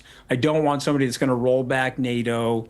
And that is kind of wild, right? That is a very NATO-pilled of him to say that. Like, I want somebody who's going to obey the rules-based order. I think what he's getting at is the fact that Trump, when he meets a dictator, he falls in love. He wants to be them, right? Anybody that is leading a country in an authoritarian way, Trump seems to have great respect for. And so I think that's what he's saying. Now, the rules-based order is like something that gets thrown around in diplomacy and in the UN and in like international relations. And basically what that is a set of rules that applies to everyone except for the United States and the allies of the United States, right? And it's about, like, you know, not invading other countries. Of course, if it's the U.S., you can do that. If you're an ally of the U.S., you can do that. But if you are, you know, outside of that whole thing, you know, that's bad. Not to say that the, you know, people that Donald Trump admires, the dictators, the Putins, the Kim Uns, etc., are not, you know, bad people, but the United States has a little bit of a problem seeing its own violations of the rules-based order, let's just say. I don't want somebody that's going to let Vladimir Putin walk into the Ukraine. So that's me. That's what makes America. But yeah, that's a pretty low standard, right? That's a pretty low standard. Again, remember, chat, when Trump was in charge, he cut military aid to Ukraine, you know, prior to the invasion, and then was going to give it back conditional on the Ukrainian officials helping him find dirt on Joe Biden. He literally withheld foreign aid as leverage to try to get Ukraine to do what he wanted. You on that. That actually doesn't answer Vinny's question. Emily, I'll come to you. But Anthony, hang on. Just on that point, Anthony, all I would say is this. Yeah. Trump didn't go into war with anyone in his 4 years, whatever you think of him. Putin didn't invade Ukraine. I am so sick of hearing this shit. Trump continued the Afghanistan war, the occupation of Afghanistan, a forever war. If you're a person that says Trump is a candidate for peace, no, he's not. Trump continued a forever war. Trump droned people.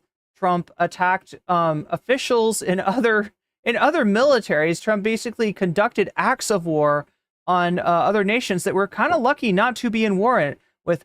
Furthermore, Trump killed the nuclear deal with Iran, which kept Iran from processing spent nuclear fuel into weapons. Right? Trump, you know, broke that agreement apart. Or anywhere else. And also, lest I forget, Trump is responsible for October 7th. That is the handiwork of Trump's son-in-law, Trump's failed son-in-law, Jared Kushner, who he sent to do negotiations despite the fact that the guy had no background in diplomacy. So instead of sending a diplomat to do, you know, the talks, he sends in Jared, And Jared has the genius idea of like, let's cut the Palestinians out of the negotiations. Like, right, let's just make it bilateral between Israel and other countries in the Middle East, right? Which is a great way to empower the kind of shit that went on October 7th. On Trump's watch. Okay. I don't want to stop those things, your show. those things, they're just facts. And when it comes to rolling back NATO, I watched and listened very carefully, given that my country is part of NATO, to what Trump actually said. He wanted other member countries of NATO to pay their due. He was sick and tired of America having to pay the vast majority of the costs of NATO Piers, and other countries not paying their due. And by the way, hang on. Okay. By the way, on that, he was 100% right. And many of those countries he castigated are now paying significantly more towards the cost of NATO as a result of what Trump did. So on those 2 points, I'm not so sure that you're on good ground. Well, I think you got to give me a chance to respond, because this is what Trump does. He says two contrary things at the same time. So this is what I'm talking about with Scaramucci. Detractors hold on to one thing, his people that love him hold on to another thing, his advocates. And so he made it very clear to John Bolton, he made it very clear to General Kelly, Jim Mattis, Rex Tillerson, that he wanted out of NATO. He made it very clear. He slowed down the arms shipments to the Ukraine. In 1994, we cut a deal with them. So the part that he's not saying is that he actually used the arms as leverage, right? He was trying to get Ukraine to find dirt on Biden for him. The 6th largest nuclear arsenal in the world. We got the nukes back in exchange for... And that is the perfect phone call that Trump always brags about, right? It's the phone call where he's asking a Ukrainian official to find dirt on Biden. Security guarantees. He slowed down the arms shipments. There's irrefutable fact to that, a result of which gave Vladimir Putin an open... Did they move the holy city or something like that? Cindy Prem, you're thinking of the they moved the embassy to Jerusalem, which is, you know, regarded as a holy city by a lot of faiths. But yeah, this was also a provocative move that probably kind of spurred what we're seeing now in terms of the conflict, right? In the Ukraine. Moreover, he moved the embassy. The State Department asked him not to move the embassy in Jerusalem. Oh, there we go. He moved the embassy in Jerusalem, and you can't tell me that didn't lead to more funding for Hamas, because we know from our intelligence agencies that it did. So we can pretend that he didn't start any wars, but he doesn't understand the not just the funding, but like look, when you cut Palestinians out of their own negotiations, right?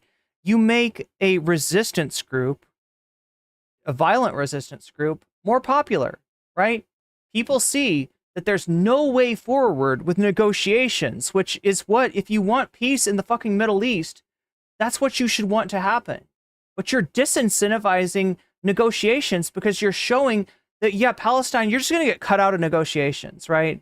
You're just going to get cut the fuck out of negotiations. And yeah, that makes it, and then, moves like, moving the embassy to Jerusalem, right? Like, all of this makes it more likely that a group like Hamas is going to get not just more funding, like Scaramucci is correctly pointing out, but also more support. And right now, Hamas is getting support within the West Bank, as the West Bank is being considered a freaking kill zone, a freaking battle zone. Nature of the world. The State Department told him, don't go to North Korea. The guy's never given up his nukes. He said, no, I'm Donald Trump, the supreme narcissist. I'm going to North Korea. He's going to give up his nukes. Did he give up his nukes, Piers? This is insanity that we're talking about a guy that is this intellectually bereft running the country. Trump tried to cut out the Dems too. You gotta. But let me ask you, okay. But before I go to Emily to respond to that, hang on. But before I go to Emily, Anthony, he's been very honest about it. Who to do you his staff. think? Okay, but his Rildren saying no, there was a statement regarding something correlating Trump with the current war in Europe. So the Ukraine war you're talking about.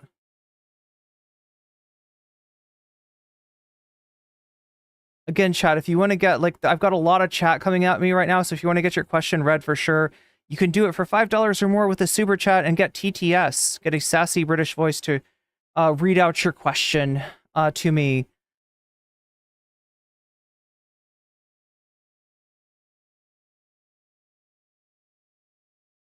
the source on the statement before the Middle East about Trump and the... I'm not... You got to be more specific. Did that question get answered somehow? It's I see TYTY, so maybe... A tough question for you before I go to Emily to respond. If you're Vladimir Putin, or you're Kim Jong-un, or you're President Xi, who are you going to be more or less intimidated by? Donald Trump? No worries, Rildren. Or Kamala Harris? Trump. I'm so pissed at that question. You are in the mode of a type of politics called strongman, right? Which when you talk about a banana republic and you've seen, leaders of countries that wear like full military uniform and shit like that, that's what that shit is. That's what you're inviting, right? We need a president who will intimidate other countries, right? And that's more important to a fucking donkey like Piers Morgan than the respect of other countries, which Trump does not have. Trump gets clowned on. Trump gets ridiculed. Trump gets laughed at, right? Trump is a joke, and the United States is a joke for having picked Trump as president. The rest of the world is just like, what the fuck, bro? Seriously? This guy? I gotta talk to this fucking joker? This guy?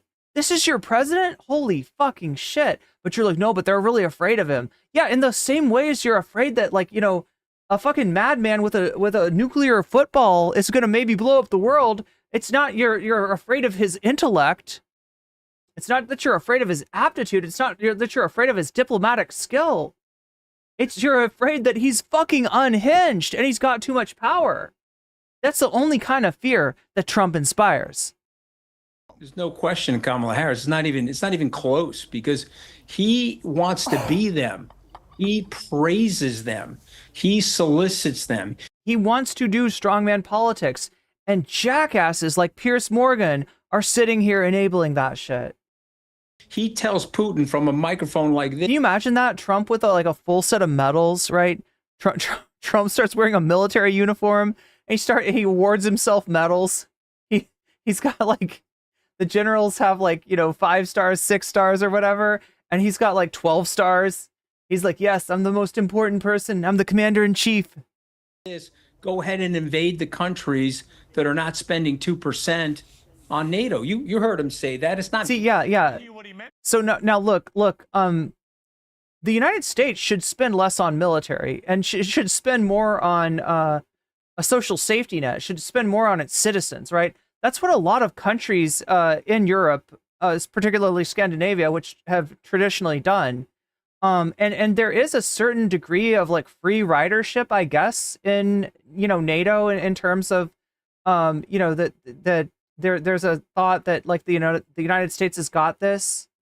Not so much anymore though. That's not how things are right now, right? People since the invasion of Ukraine, people think about that very differently, and a lot of nations are spending more money. But yeah, the United States should be able to take more of its money and spend it on people rather than bombs, and that much is true. But yeah, like Scaramucci is saying, Trump's not just saying you need to get your military spending up and you need to be pulling your weight in the the agreement's supposed to be 2% or more of the GDP towards military. Trump is saying anybody that doesn't abide by this, Putin, go ahead and get them. We're not. Trump is implying not honoring, what is it? NATO article. Is it Article 5? Article 5, right? Yeah. Trump is implying that in a situation, so NATO is a mutual defense pact. And that means that a attack on one country is an attack on all countries. And if a NATO country gets attacked, every country, especially the United States, who's kind of like the center of NATO, is supposed to have their back, right? And what Trump is saying is not if you don't spend 2% on your by that. And the thing about the NATO, the whole NATO alliance, and we are getting into U.S. foreign policy, which I do not, got to tell you, entirely endorse, right? Like I said before, there's a lot of hypocrisy in terms of what the United States will allow itself or its allies to do versus what the United States will permit other parties to do. So there's some hypocrisy there. And in terms of the NATO pact, right, this is securing United States global hegemony. This is securing United States foreign policy. The United States doesn't just like sign a treaty saying mutual defense because they want for Belgium to come to their aid, or Luxembourg. I don't even know who's in NATO. I might be naming countries that aren't actually part of NATO, but like, whatever random small country in NATO, it's not because the United States needs them to have the US's back. It's because the United States needs a predicate to go to war if there is some sort of, specifically this was about the USSR when NATO was started, potentially attacking allied countries but like essentially the United States got an interest in defending these nations, right? It's not just for their own good, or it's not because the United States needs that mutual. There are big military partners in NATO, such as Turkey, such as Germany, such as France, such as England, have substantial militaries, but a lot of the, nations don't. And the reason that the United States is in this pact is because it's in the U.S. geostrategic interest to defend those nations should they come under attack, right? It's more for the United States, in other words, than it is for these other nations. So it's not even Trump fucking over some country in NATO that's not pulling its weight as far as military spending. It's more about Trump empowering the people that would want to attack those nations, that being Russia. I knew what he meant. What he meant was if the member countries of NATO don't pay their dues, it is... It's so wild that you say, I know what he meant. That's like me saying, I know what Obama meant when he said hope and change. He meant that we were going to have single-payer health care. He meant that we were going to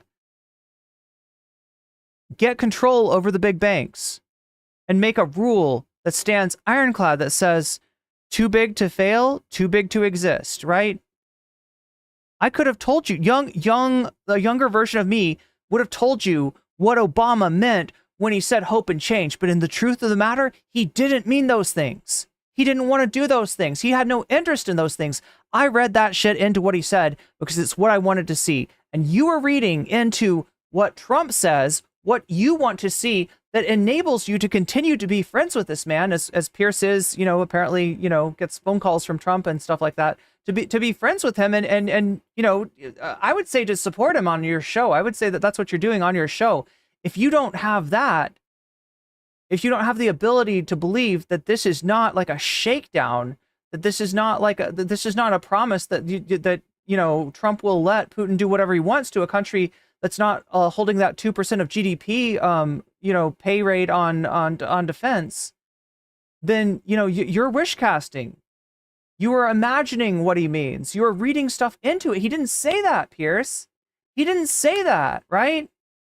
What makes you think that your interpretation, which is reading a lot into words that are not fucking there. These are not words that Trump said. These are words that you're assuming. Oh, well, certainly he couldn't mean that. He couldn't mean that he'd allow a country to come to harm just because they weren't paying their 2% of GDP towards military. No, never. More likely that people like Putin will take advantage. That's what he meant. You know that. You're reading so much into that. Yeah, that's what he meant. That's what he meant, Piers. 2016 analysis, Piers. Your analysis is a 2016 analysis. He dupes people. He says two things at the... Okay, Chad, I gotta apologize because it seems like our alerts, they're just not working right now. Izzy Sanchez with the gift memberships to Lauren Evans. Lauren Evans, you've just been weaseled, and that's a good thing. You just got weasels. And Benabel, you've just been weaseled, and that's a good thing. Yeah, you know what's weird, though, is I am getting the alerts for the member, for people subbing, right? I'm getting that communist invading radicals thing happening, but for some reason it's not doing it when people are donating memberships or super stickers or or super chats, which is the way that we get to the dono goal tonight. If we do actually get to that, which we may actually, I don't know. What do we got here? 32% is where we're at. Thanks to Izzy Sanchez. Thank you very much, Izzy Sanchez. And I'm sure that Lauren Evans and Benabel, thank you as well. And again, sorry, chat, about the alerts not going out. But yeah, if you can, though, when you donate, let me know which of these topics that's in the poll on the full screen stream. Let me know which of these topics you want to see next. Right now, Brianna Wu turns on Chud Logic. That's winning at 44%. Demon Mama responds to Tyler. That's Westside Tyler about the accusations. Demon Mama is going to possibly... Oh my gosh, chat, I no way prepared to hit the soundboard, am I? Yeah, Demon Mama is prepared to possibly tonight talk about the allegations. She's gonna talk about the allegations, or she's gonna dodge the allegations. Your guess is as good as mine, right? But that's at 22%. Lo-Fi Girl to Q Shaman, the YouTube algorithm as it is now. Like what happens when you just start a new account and let it autoplay, right? How long until you get to right-wing content, right? That's at 19%. And chat chooses violence at only 14% because people are sick of President Sunday. People are done with that guy. And I'm kind of done with him too. He's a joker. He's not a serious man. Not a serious man at all. But yeah, thank you, Izzy Sanchez, for contributing to the donor goal. We are now almost 30. We're almost a third of the way there. We're, what, 68% from getting to the donor goal. If we hit that donor goal, we get extra content. What content?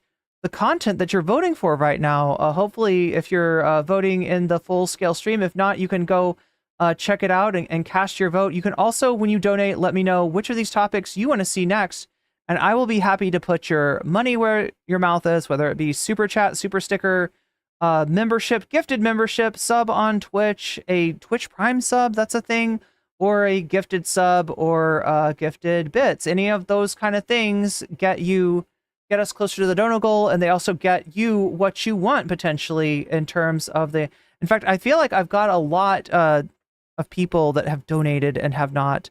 Have you guys seen Communists Invading Radicals today? I mean, wait, is that a joke? Have you heard Communists Invading Radicals? Yeah, it has gone on a few times. It's just that the other alerts are not, and I'm not sure why. But again, chat, if you do donate, and especially if I don't see it, let me know, because apparently I'm not seeing all of those for whatever reason. Same time that are quite contradictory. All right, let me bring it up. Meerkat content? I mean, that sounds lovely. Both sides. Let me bring in And Emily. he denounces the Nazis. Come Emily, on. you were holding your face in. Two things. Take advantage. That's what he meant. You know Listen, that. It's I know a that. 2016 analysis, Piers. Your analysis is a 2016 analysis. He dupes people. He says two things at the same time that are quite contradictory. All right, let me bring very it. Let me fine bring it. people All on right. both sides. Let me bring in Then Emily. he denounces the Nazis. Come Emily, on. you were holding your face in utter I know horror. the playbook, Piers. I've been around it for a decade. Okay, I saw Emily hold her head in horror as you said that the world's Anthony are dictators will be saying- more intimidated by Kamala Harris. No question, because she's going to Donald be with Trump NATO. has the spinal cord and the international respect that Biden in a million years can never achieve.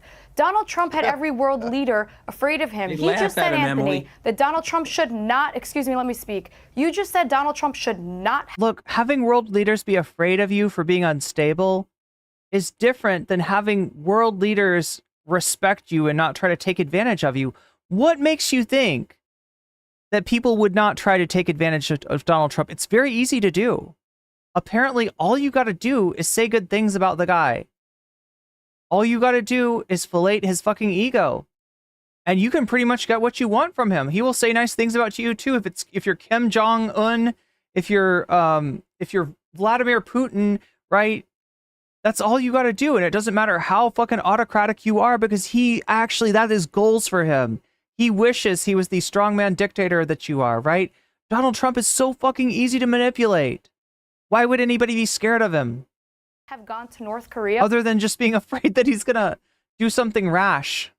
If this man has international respect and can go build bridges overseas, he has every single right. That's international respect to you? Do you not understand that North Korea, for all, and you can talk about, and you should talk about like the history of Korea and, how the United States screwed that situation up so bad. But yeah, the fucking, dynastic kingdom of North Korea is not a globally respected political entity. Let me just put it that way. That's me putting it as nicely as I can, right? They are not, that is not respect. That is a pariah state, all right? And Lord knows what kind of shit that Donald Trump said to again, like if you're looking for like one world leader that's probably as like unstable as Donald Trump, it might be Kim Jong. And a duty as our leader to do so. Let me tell you something about Donald Trump. Like him or not, he is feared. And that is what we need when the world has gone mad and you have Putin. Are you literally Machiavelliing your shit here? It is better than to be feared than loved? Really? Invading Ukraine and you have Hamas. You don't know shit about diplomacy, lady. Like for a fucking journalist, you're a joke. Is attacking Israel and kidnapping. Oh, I'm sorry, Fox News. I said journalist. That's 7 Americans that Biden failed, including, like Vinny just said, Hirsch Goldberg, Poland being. Biden failed? I mean, yeah, in a way, but you're not even realizing what that way is, right? The 7 hostages that she's talking about that were found dead recently in Gaza, their names were on a list of prisoners to be exchanged. Had Netanyahu agreed to a more than reasonable ceasefire offer, right? But instead he blew up the fucking deal and he didn't want it. That's what people are complaining about in Israel right now. That's what people are protesting about. They're protesting because there's like 7 people, I think it's 6 that were prisoners that could be alive today. They could be, back in the hands of their loved ones, but instead they're dead because Netanyahu refused to fucking budge, did not want to actually negotiate. Came into the negotiation trying to, finagle the offer so that it's unacceptable for not just Hamas, right? Who would have to sign on, but we're talking about Egypt and Qatar, other nations that are party to these talks, right? He put in things that Egypt wouldn't take. Egypt doesn't want Israeli troops on its borders. That's what Netanyahu was arguing for. That was his bottom fucking line. That was the bottom line for negotiation. Yeah, these people could be alive right now, and they could be back in the hands of their loved ones. And you're gonna try to, look, if you're gonna blame Biden for that. Super chatted $5. Since I am not gonna be up for too late since I have work in the morning, I will vote for Fallout New Vegas. Voting for Fallout New Vegas. Thank you, Izzy Sanchez. Or Izzy Sanchez as the, I don't know. I feel like I say sassy British voice, but that sounds like a French accent, doesn't it? That gets us to 37%. And then Omega Star with the gift sub on Twitch to Rosie Wosi. I hope I'm reading your name correctly or pronouncing it. Sometimes I do tend to get people's names wrong. Feel free to let me know if that is the case, but I've got to press a button for you, don't I?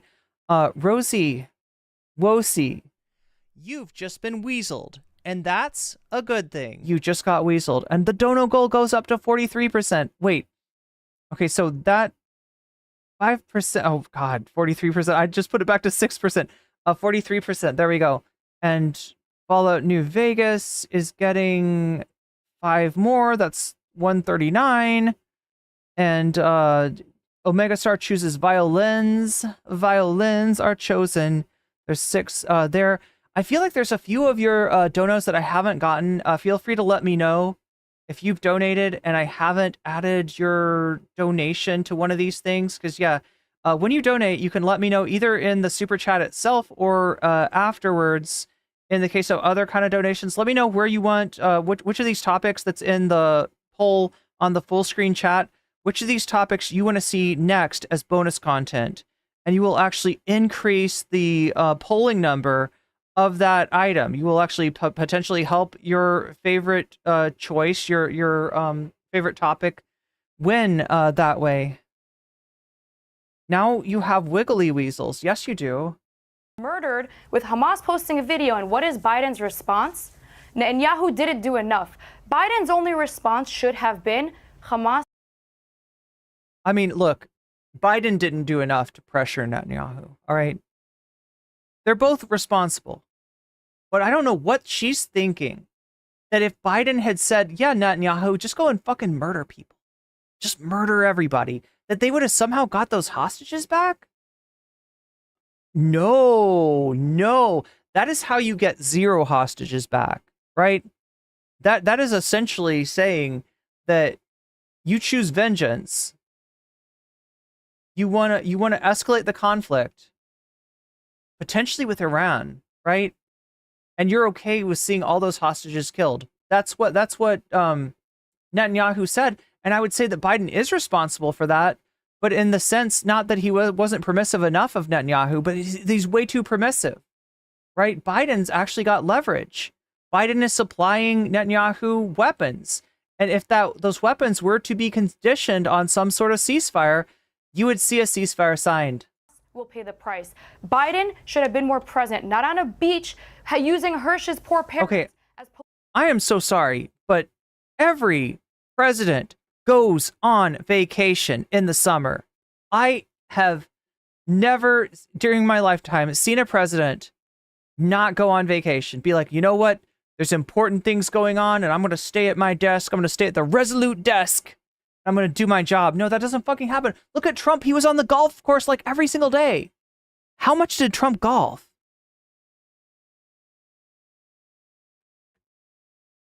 Political tools at the DNC pretending he cares about the American hostages. The 2 memberships that Izzy gifted, those go to Fallout New Vegas too? I gotcha. Thank you, Moinope. Maybe just stuff has gone into the Fallout kitty today, and that's why I feel like I haven't assigned as many. But yeah, the only thing that's getting boosted besides Fallout is chat chooses violence. And again, it's going to be an uphill battle to get anything other than Fallout today, just because of how high the Fallout meter is. Not relaxing in Can I Delaware. respond to this, They or should have been more pressure on Iran to put pressure on the proxy. Yeah, Ophelia's thinking what I'm thinking. How many times was Trump playing golf during major events? Let's just look up at how many days did Trump play golf. How many days did Trump play golf while president?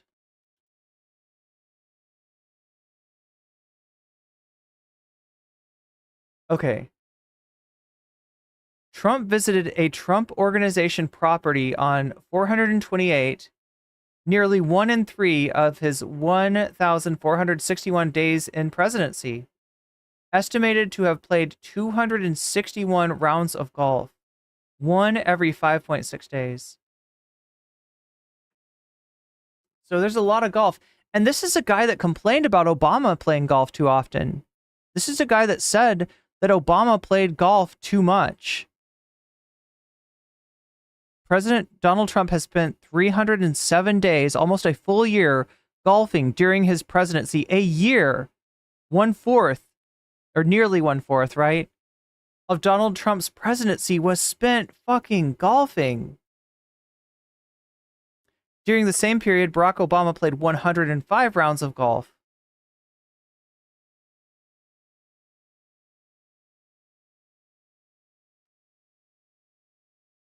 More negotiations with Qatar. Instead, he's this weak leader. But you know what? I want to pause for a moment.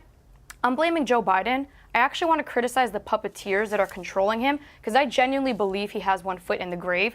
And that actually goes to a bigger problem, which is the entire Democratic Party. We don't know who's in charge. It is not Joe Biden, and it is surely as hell not Kamala Harris. So it goes back to Pierce's question, who is running the show, and how come we as the American people are not so outraged that this weakness is causing mass chaos, not just here, but all around the world? America is next. The West is the target. The Middle East is laughing at us right now because we have no leadership. Donald Trump would never let that happen. Okay, People respected him. Oh my God, chat. And I don't care if you like him. I didn't even look at this, right? But like the last year of his presidency, he actually did the least number of days playing golf at 47. That was during COVID. That was during COVID. So yeah, Let me bring in Cenk, who's been waiting with unusual patience, it has to be said. I put it down to you must have had a summer break of some description that's calmed you a little bit. But be honest with me, Cenk. If I, do you really believe that when it comes to standing up to world leaders like Kim Jong-un, like Putin, like Xi and others, do you really believe that Kamala Harris is somebody that will exude an air on behalf of the United States that will be more intimidating to those guys than Trump would? It's not even close, absolutely, and I'll tell you why. You guys are looking at it, it's like all of this foreign policy's emotional vibes in the room. And Kamala Harris walks in and are they like, oh my God, I'm intimidated, or oh, it's no big deal. And Trump walks in, they're like, oh my God, I fear him. No, it's about... Ophelia says, really, they really are unaware of how the whole we have to be strong and feared shtick just makes them look insecure and scared of everything, yeah. What you're willing to do, your actions, your policies, etc. So what does Kamala Harris have? Kamala Harris has the might of the administrative state and the U.S. military behind her, and they know she's stable and she represents the general American establishment. Now, a lot of people might say, hey, I don't love the establishment, etc., but it is a fearsome entity. And everybody knows that a normal... Yeah, the whole thing is that the United States military-industrial complex, the United States is a machine, and that machine is bent on world domination, and that domination has largely been achieved. It's not Kamala Harris who would scare people. It's like the larger not the large. Is it not the largest navy anymore? No, I think it is. I think it's really close with China, but I think the United States Navy is larger, and definitely it's more mobile, considering that China is hemmed in by 2 island chains. Did you know that, chat? The rival for the biggest navy with the United States, China, is actually there's 2 island chains circling around China that are either allies with or have military bases of the United States stationed on them, right? So yeah, I mean, it's a weird thing to say. It's a weird thing to say that one of the 2 superpowers during the Cold War, which is now over. So the one remaining, superpower is not feared and respected. People are like, no, we can just walk all over you. It doesn't matter. We don't have to listen to you. The United States speaks on behalf of that entity. If there's any degree to which the rest of the world doesn't listen to the United States, it's because the United States has lost any semblance of moral standing. It's because the United States is the biggest supporter of the South Africa of our times, that being the state of Israel, a pariah state in its own regard, right? If there's any loss of esteem by the United States, it's through United States foreign policy, which Donald Trump supports even more so than Kamala Harris. Donald Trump's prescription on Israel, let's get done with it. So yeah, let him get done with it. Let him get done with Palestine. Let him do the ethnic cleansing. That's what fucking Trump says. Now, in practice, Biden and Kamala's policy is not as much different as I'd like it to be from that, right? They'll wring their hands, they'll clutch their pearls and be like, ooh, I don't know about this. I don't know if this is in the best interest of Israel, but they keep sending arms and they keep sending arms. So again, it would be nice if there was a bigger difference between Democrats and the Republicans on this. But like I said, this is the United States fucking global military hegemon. This is how it works. It is a scary thing. It is a authoritarian thing. And so it's ridiculous that you'd be like, I don't know if people are going to be scared of Kamala. I'm sorry, I'm saying that because that's how they pronounce her name. Her name is actually pronounced Kamala. And they fear that entity. If you need a trick to remember it, it's comma -law. When Donald Trump walks in the room, they're like, oh, thank God. It's not the largest. China has most boats, but if you look at the tonnage of the U.S. ships versus China, yeah. I mean, I knew it was close, and that the United States has overall, more naval power. But you're right, Gerald. There probably are more boats in the Chinese Navy. But like I said, that Navy is locked behind 2 island chains, not 1 island chain, right? It's not that the United States has them surrounded 1 time. The United States has them surrounded 2 times. So, you know, they don't have the access. The United States Navy goes wherever the fuck it wants. And the Chinese Navy is somewhat hemmed in by American allies and American military bases. What a clown. Okay, so easy to manipulate him. Here, let's tell him we like... I don't think Trump called for ethnic cleansing. What do you think he was saying when he said that Netanyahu should finish the job? What job is Netanyahu doing in Gaza? What do you think what do you think that he meant? I love these charitable interpretations of Donald Trump, right? These incredibly charitable interpretations of Donald Trump, whether it be from Piers Morgan's or people in chat. Y'all are incredibly charitable with this guy. Hey, Donnie, we like you. You think, oh, I like you. I'm going to write love letters to you. So while he was literally, he said... Okay, now, yeah, he can't help himself, can he? This is what I'm saying. Cenk is kind of a ridiculous clown in his own right. He's kind of a goofball. But he's winning this debate. And that's kind of a rare Cenk W, honestly, if I'm being real. He was writing love letters to Kim Jong-un. Kim Jong-un built 6 nukes. What happened, tough guy? You let him build all those nukes. You did nothing about it because you're an idiot. This is what I'm saying is he's eating them up today, right? And I don't usually see that happening. I usually see him getting frustrated by, you know, basic debate tactics. Easily manipulated. You think Putin doesn't know that? They do a meeting, Trump comes out and he's like, Putin is right, not our intelligence, the U.S. sucks, Putin is right. That weak guy just cares about money. You know what he says about the Saudis? They give me $30-40 million for an apartment. Shouldn't I like them? Obviously corrupt, easily manipulated, a tiny... That's the other thing about Trump, too, and nobody ever talks about this, right? He owns buildings in a lot of places, and people are able to, you know, like there's like a conflict of interest. There's a lot of potential conflicts of interest when it comes to Trump. There's a lot of potential ways that people that want to be on Trump's good side can slide him or his kids some money, right?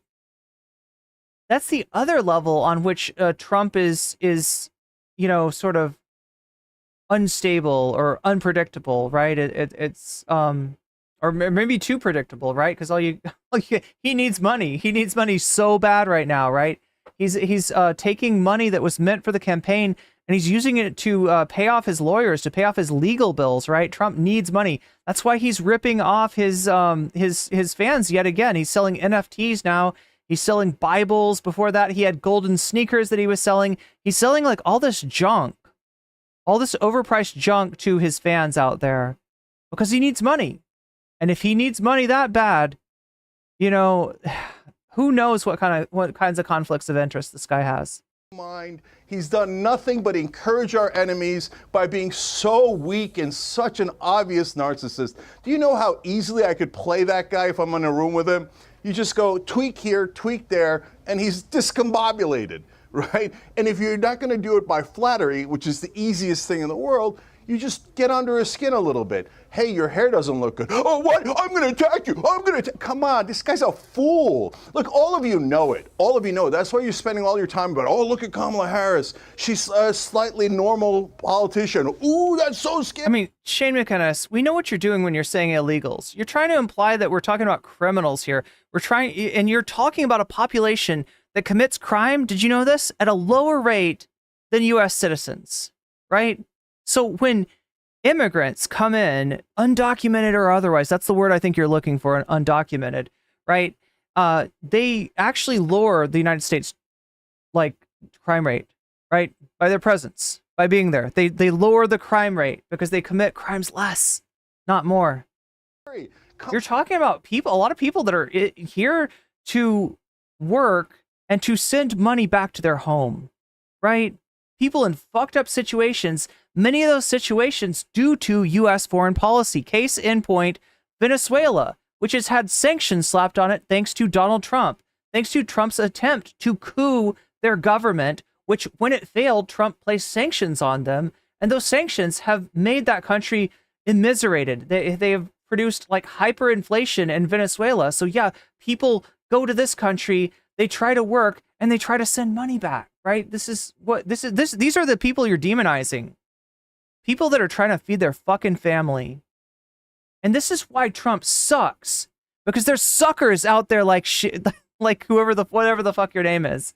Although there's a sucker born every single minute that's willing to more easily blame the illegal immigrant, that's gonna blame the what was it, the childless cat lady, that's gonna blame anybody else except for the actual person who is to blame. Because guess what? Most of your situations, the blame goes to capitalism. The blame, when you say the system is fucked, you're right. You're just not sure what system you're talking about. You don't recognize that it's the fucking mode of production.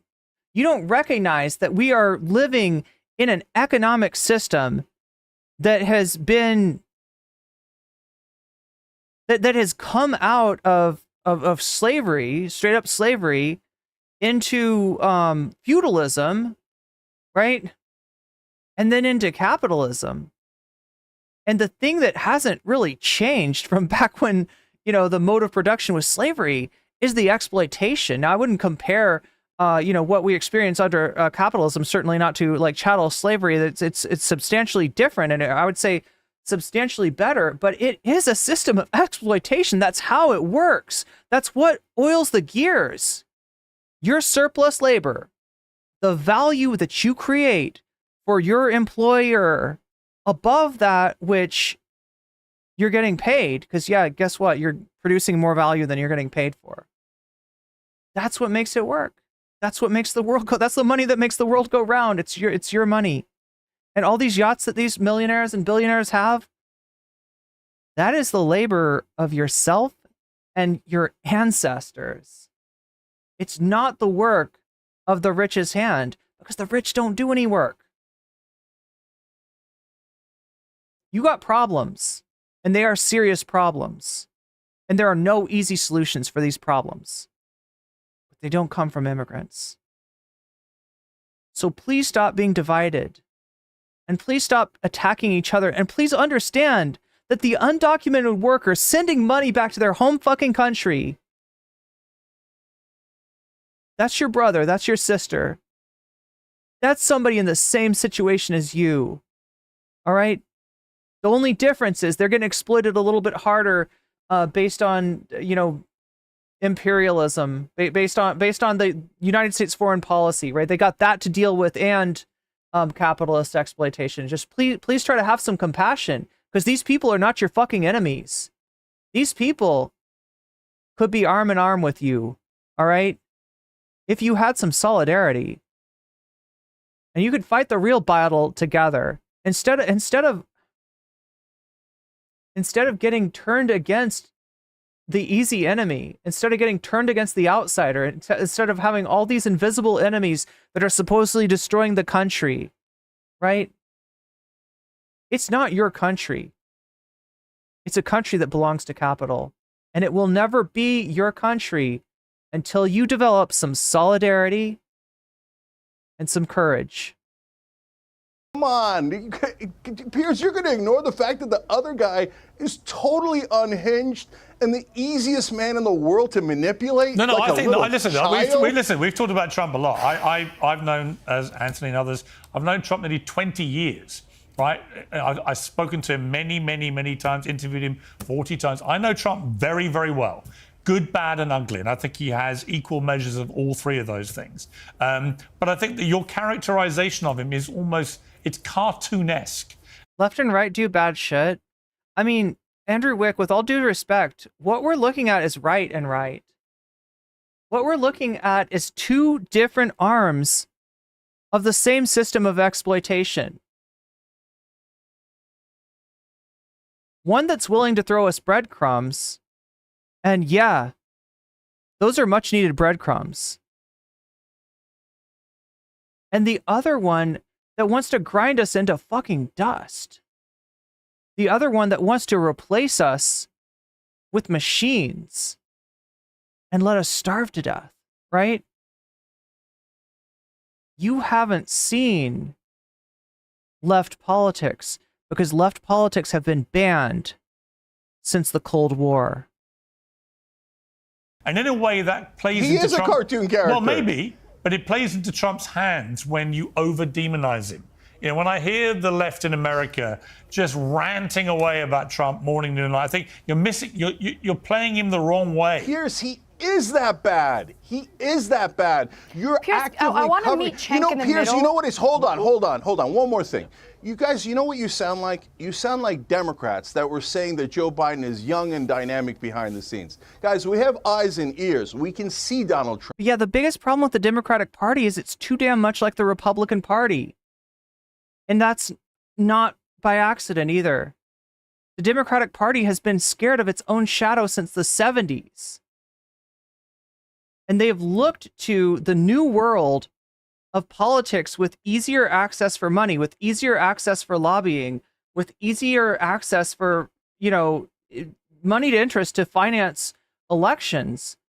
And they've said, you know what we got to do? We got to be just like them, but like 1 or 2 degrees to the left. 1 or 2 degrees easier, right? Fuck over the workers just ever so slightly less. And that's what the Democrat Party has been doing, you know, since like the 70s, right? So yeah, their big failing is they're too much like the Republicans.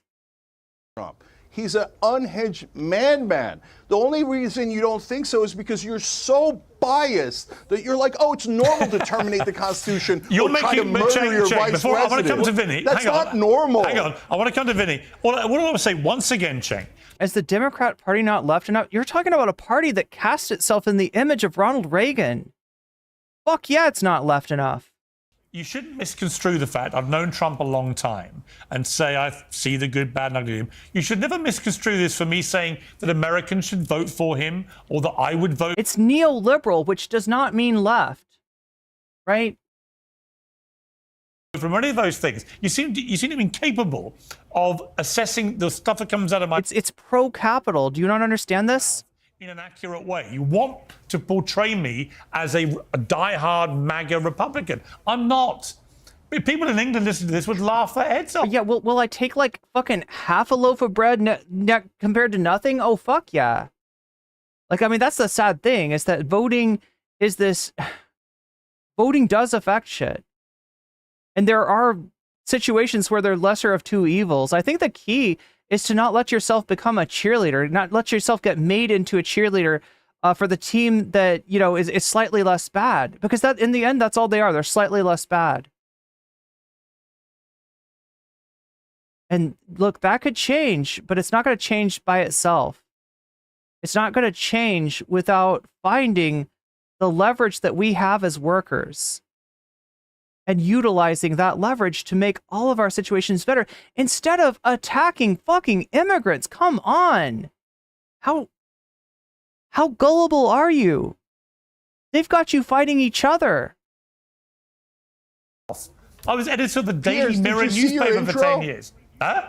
Did you see your intro? It was 99% negative against Kamala Harris. Well, no, it actually wasn't. Every time I come on here, exactly my point. Totally in favor of Donald Trump. It wasn't, but you didn't listen properly because all you want to hear is Trump bashing. Let me bring in Vinny. Vinny, look, Trump has got a bit of a problem here. There's no doubt the dynamic of this race changed dramatically. I spoke to Trump the night before it changed, which was a week after he got shot. He saw me on Fox saying how it was extraordinary that he was back on stage at another rally, and we had a perfectly nice conversation.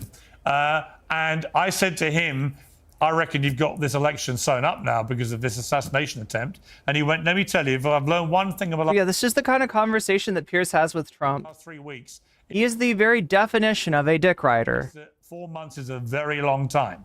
Anything could happen. And the next day, Joe Biden quit the race, and all the momentum has been behind Kamala Harris and the Democrats ever since. And I've detected with Trump that he's really struggled to work out. Ophelia says, after fascism, someone should write boomerism. And it's just a picture of Piers Morgan. How to attack the new threat. What do you think?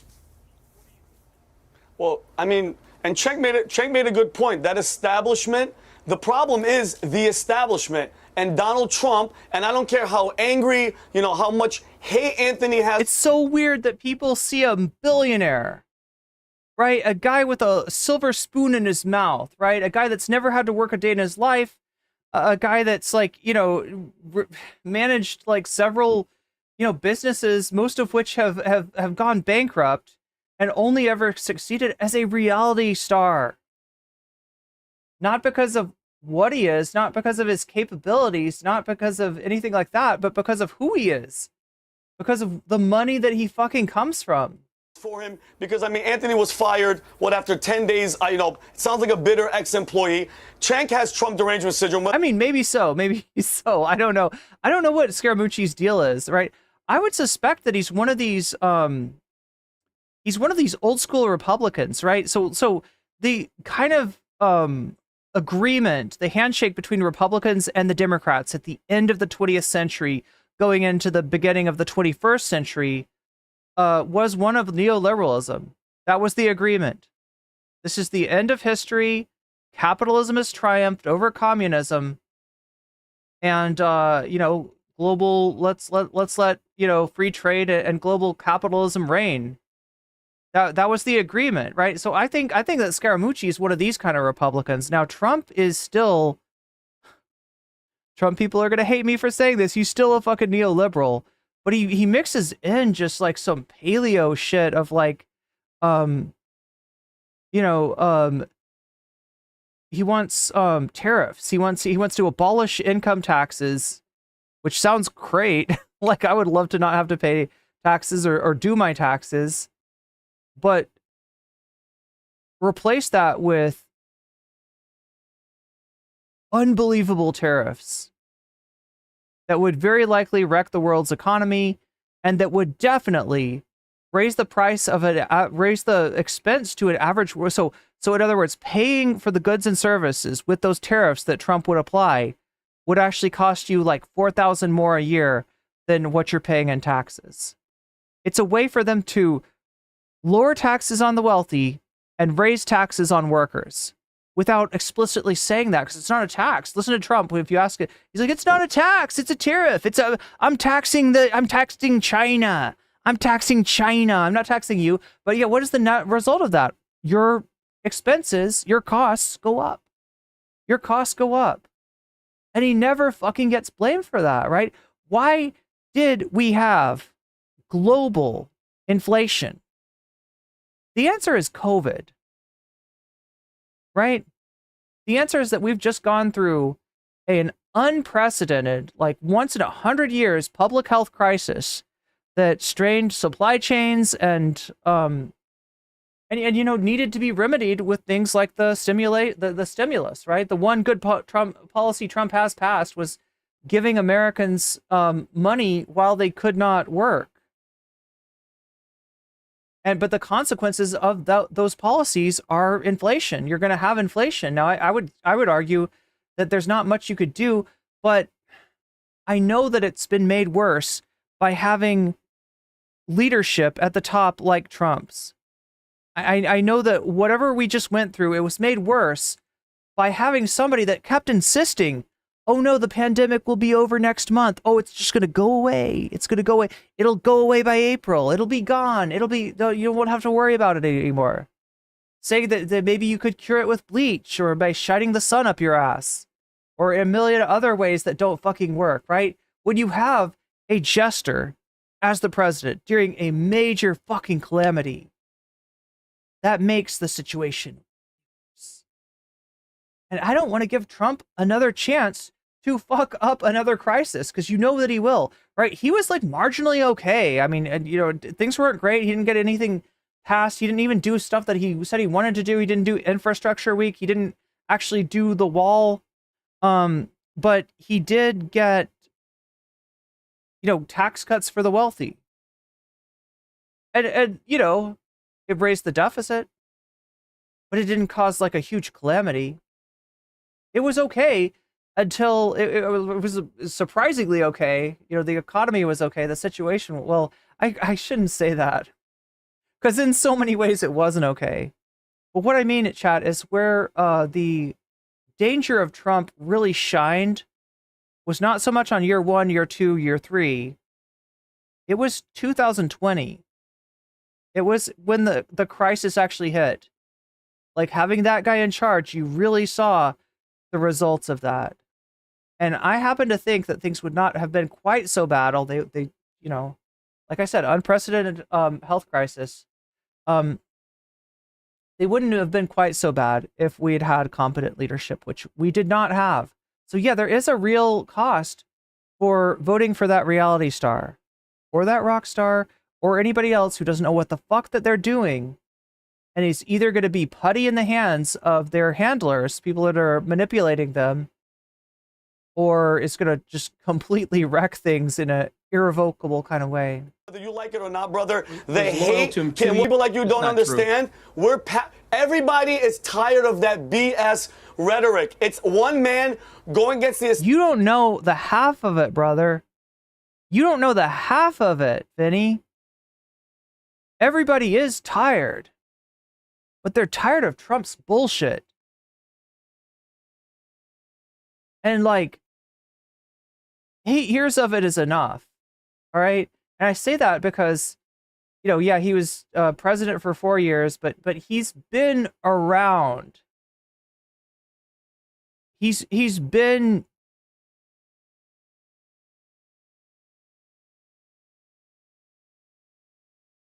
keeping one half of the political system completely unhinged. And that's what people are tired of it. The fact that Cenk and Anthony had to talk about the canard of doctors executing babies. That's what they allowed to do because of abortion. They are allowed to execute. They take the baby that's been born and they execute the baby. No, they don't. They don't fucking do that. They don't. That's not a thing. We're talking about it though. It's a campaign issue, but it's not a fucking thing. You know what else is not a thing? Hannibal Lecter. Hannibal Lecter is a character in a movie starring Anthony Hopkins. I almost said Anthony Fauci. That would have been funny. But yeah, no, I said Anthony Hopkins starred in that movie. Hannibal Lecter is not a real person, and yet, if you listen to Trump, he's coming into the country, folks. They're opening the prisons. They're opening the insane asylums. They're sending in Hannibal Lecter, lots of him. He'd love to have you for dinner. We're talking about fucking nonsensical bullshit instead of actual substance, right? That's what I'm sick of. That's what I'm tired of. That's the BS that I don't want to put up with anymore, right? A better discussion, a better discourse to have would be between the Democratic Party and something that actually stood up for workers, right? That's a discussion I want to see. I want to see the Democrat Party defend why they are so damn much like the Republicans. Establishment for us. And you know what, Piers? It's crazy. You mentioned the president of the ex-president of the United States was shot in the head, okay? And then after a week, nobody was talking about it. The legacy... You sound salty. Mainstream media, 98% of it is Trump is this evil man. And there is a problem. Yeah, Moonip says, I don't think he's even canonically dead. He's not. Piers, because he's not late. People are brainwashed. He's definitely not late to dinner. Thinking it's all Trump. Because people like me and Emily know, we're thinking even this is bigger than Trump, okay? This is us against that establishment, Cenk, and it's never going to go away. And just... You don't know what the fucking establishment is. How can you fight it? You're fighting people that you should be siding with when you're using that anti-immigrant rhetoric. When you're blaming, like, whatever minority group that you can for the problems, when the real problems are coming from the system itself. You don't know what that system is, and you sure as fuck don't know how to fight it. And if you choose Donald Trump, you're beyond help. Just to give you a little example, Piers, about how much these people have just hate and disgust for Trump. Last Monday, he was at... The truth of the matter is neither side, Democrat nor Republican, will actually fight the system. They're both part of the system. That's a system by which you're exploited. That's the system by which you are a cog in the machine. And that machine makes money, and it's not for you. It makes money from your labor. It alienates you from your labor, so you're not able to see the contribution that you're actually making. You're not able to see the good that you're doing in the world, and you are not able to negotiate for proper payment. You are getting fucked over. And both the Democratic Party and the Republican Party would like you to continue to get fucked over because they are not for you.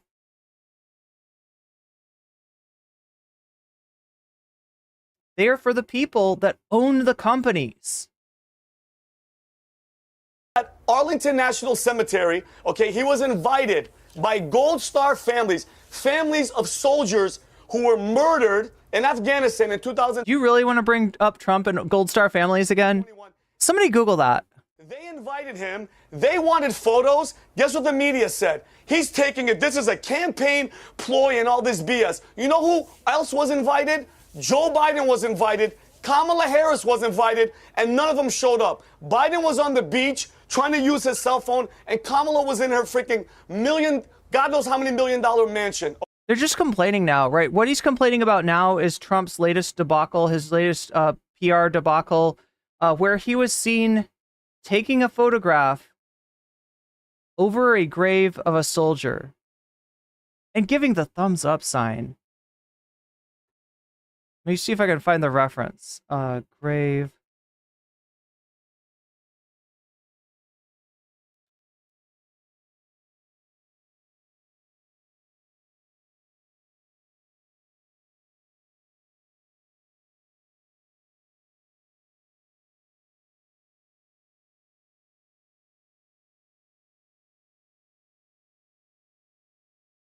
Here, this is a picture of Donald Trump.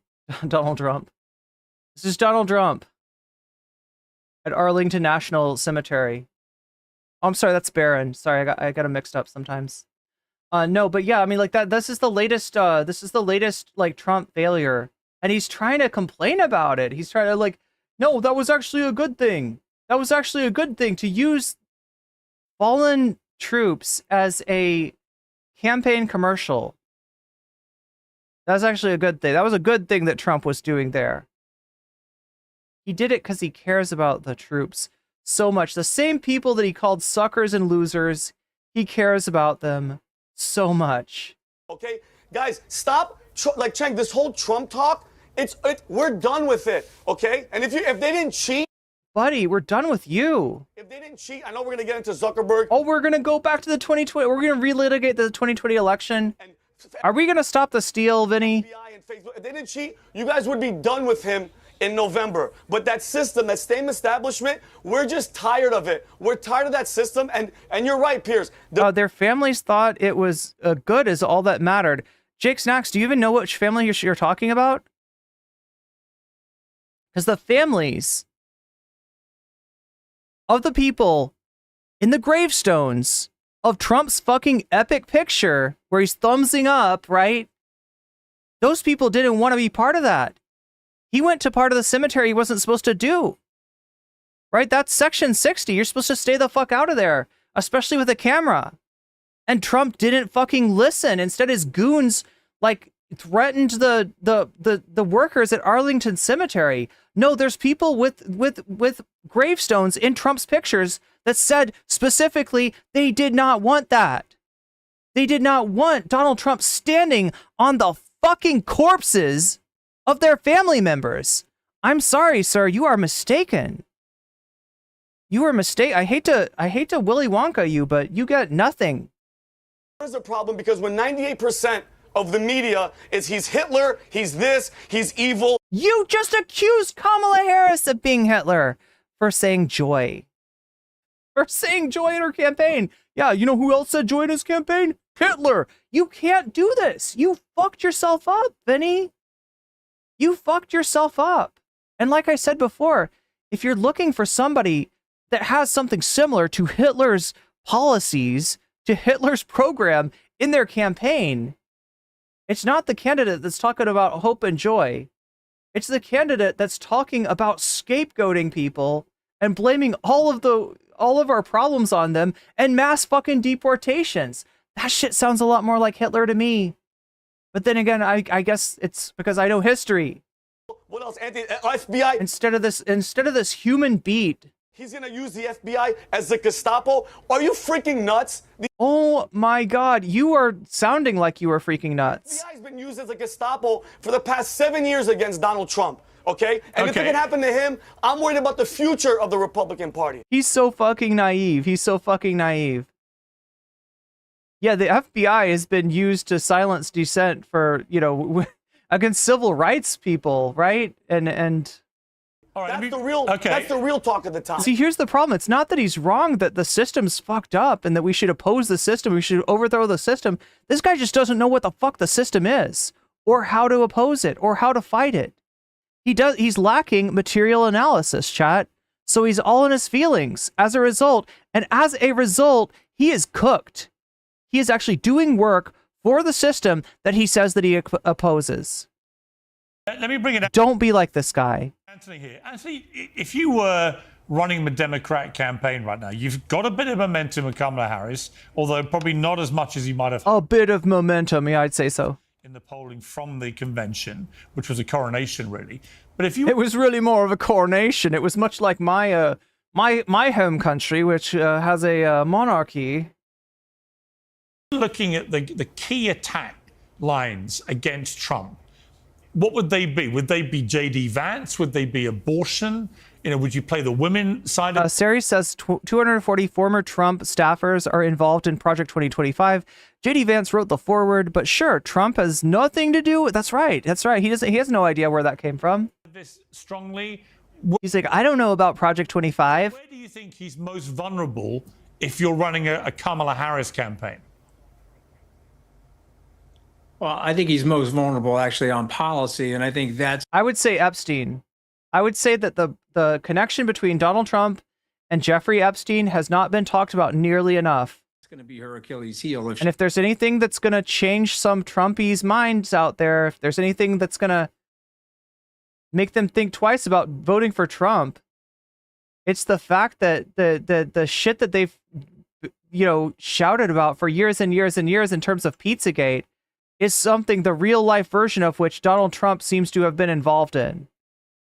He doesn't come out and starts speaking about what her policies are and comparing them to his, and she doesn't speak about the 5.7 billion people that are under autocracy right now and what America represents, not only to the people here in the United States and around the world. That's going to be her Achilles heel.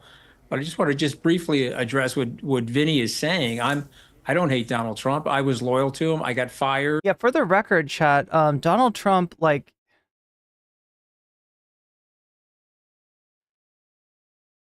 it's hard to hate something that makes you money. And the sad fact of the matter is that Donald Trump is history's greatest lolcow. I call him Trumpster, all right? I call him Trumpster. And as far as, like, you know, for what I do, you know, having an absolute fucking clown to make fun of like Donald Trump is quite, you know, is quite helpful, right? So it's not really in my interest for him to disappear and right off into the sunset, but it is probably for all of our good that he do so, right? Despite the fact that he is great for content. He is great for content. He is pure content. He's pure, undiluted content. No problem with the firing. I was loyal to him for. I feel like my show would be a lot more boring if there was, you know, a more rational discourse between parties. 2 years after the firing, when he started. But instead, we get to talk about the late great Hannibal Lecter Attacking me personally for absolutely no reason, and then he went after my wife. I mean, Vinny's Italian. I don't know. Not allowed to go after my wife. I'm not Ted Cruz, and so I will work. He's not Italian. Work assiduously against him for the rest of my life. I think he's a disaster. But I got to tell you something.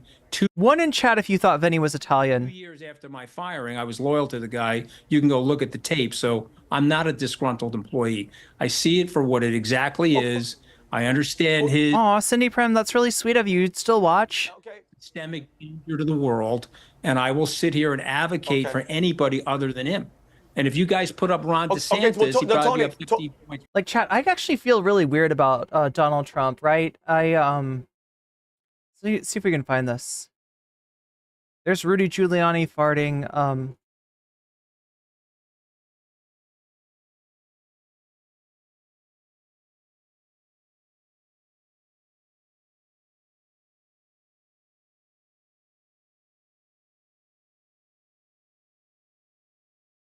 Silence of the Lamb. You know what that is? I gotta admit, right? This shit entertains the fuck out of me. Like, beyond even the fact that Donald Trump is, I guess, good for content, is what I was saying earlier. He's entertaining. And maybe that's why he stuck around for so long. Has anybody seen Silence of the Lamb?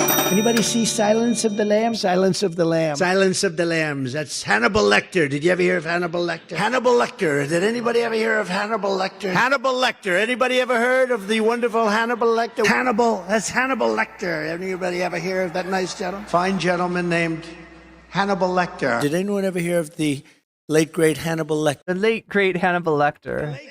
See, I find myself laughing at this shit, but it's actually not funny. When you realize that Hannibal Lecter is him, right? When he's talking about this danger, you know, coming from an asylum, like, he's talking about himself. He's talking about somebody that respects nobody's boundaries and looks at people like the way that Hannibal Lecter, you know, sees like food when he looks at people, right? This is how Donald Trump looks at the world. Hannibal Lecter. He's the apex predator, right? So in a way, as much as I'm like laughing at him, right, he laughs back at me, you know, 6 times as hard. He's a wonderful man. Hannibal Lecter. Does anybody know the name? Please raise your hand. Young people didn't. The young ones. Have you seen David Pakman promotion for the movie Apprentice? No, wait, what? David Pakman promotion? Wait, what is the movie Apprentice? They don't want to hear about Hannibal.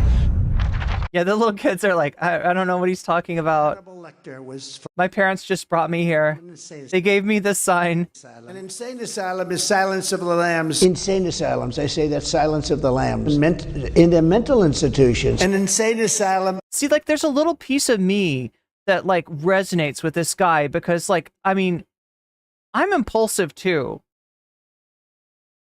But my impulses have always been tempered by like material reality. In other words, I wasn't born into money. I wasn't handed a giant inheritance and allowed to fail at multiple businesses and constantly bailed out by my parents, right?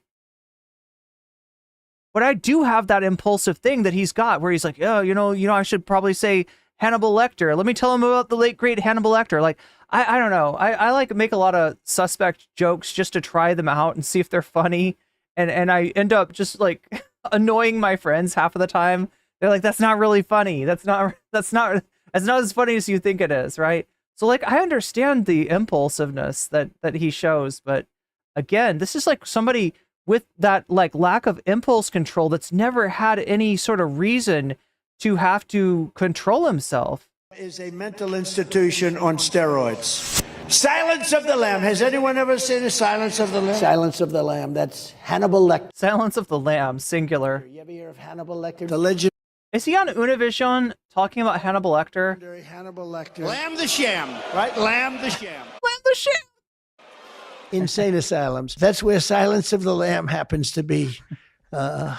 Also, One Flew Over the Cuckoo's Nest.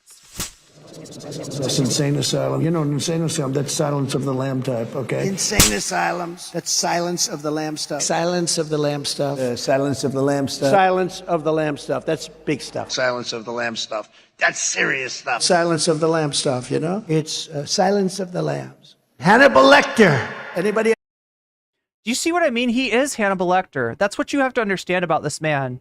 And it's funny to see him do this shit, but I feel like I shouldn't be laughing.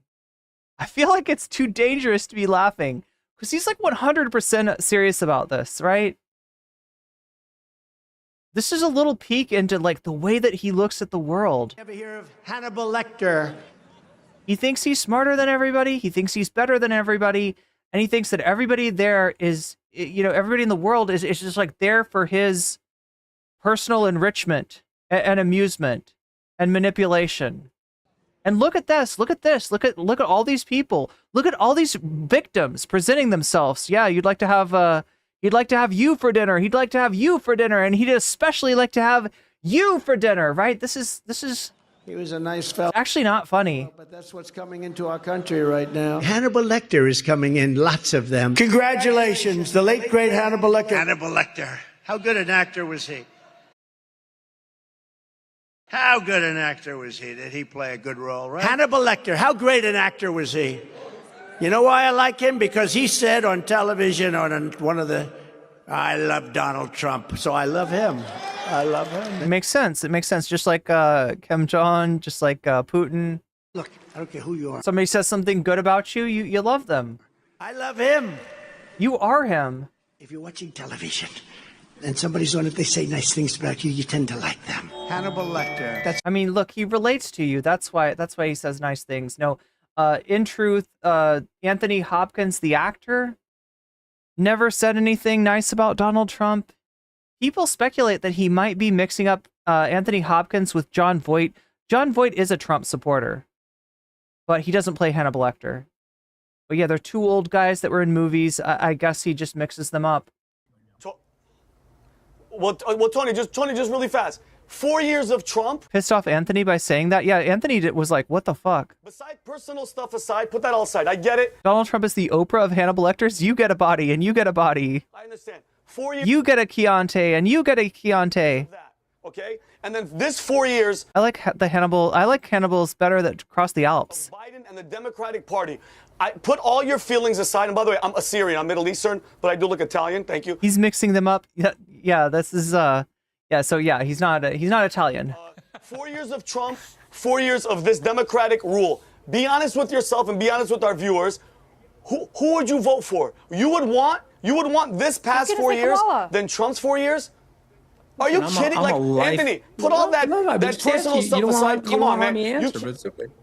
All right, Anthony. Again, I don't know how they look back at Trump's 4 years and they just cut off 2020. 2020 was a shit show.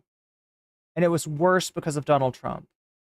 It's like, you can say that like 2017 through 2019, Trump was kind of cruising along with Obama's economy. It was slowing down, but it was still, decent. And there weren't like these kind of major crises. But as the second a crisis hits, Donald Trump fucks it up. Donald Trump cannot handle it. Donald Trump is the wrong person for the job. It turns out that in a world where it feels like nothing ever happens, sometimes stuff does happen. And that was what I felt about COVID, right? Like I remember hearing people talk about it and thinking, well, I've heard people talk about bird flu and swine flu and this and that. It's going to be really bad. And, how bad could it be? Oh my God, I had no idea. I had no fucking clue. Lifelong Republican. I'm a center. He's a funny entertainer at times, but definitely not a leader. True, GT. True. Right Republican. He does not represent that. It's ironic because Cenk and I are on the same side of this thing. Okay, I'm a center right Republican. Love debating him when we're not. The Apprentice movie is about Donald Trump. Sebastian Stan plays Trump. I need to see that maybe. Not dealing with Donald Trump. Wait, when's it coming out? To his point, Donald Trump. Yeah, Cindy Prem says he kind of scares me. I don't blame you. He's a raving lunatic. He's an extremely dangerous person. You don't want him anywhere near the White House. He's Hannibal Lecter. You've only got two choices. I'm going with Kamala Harris.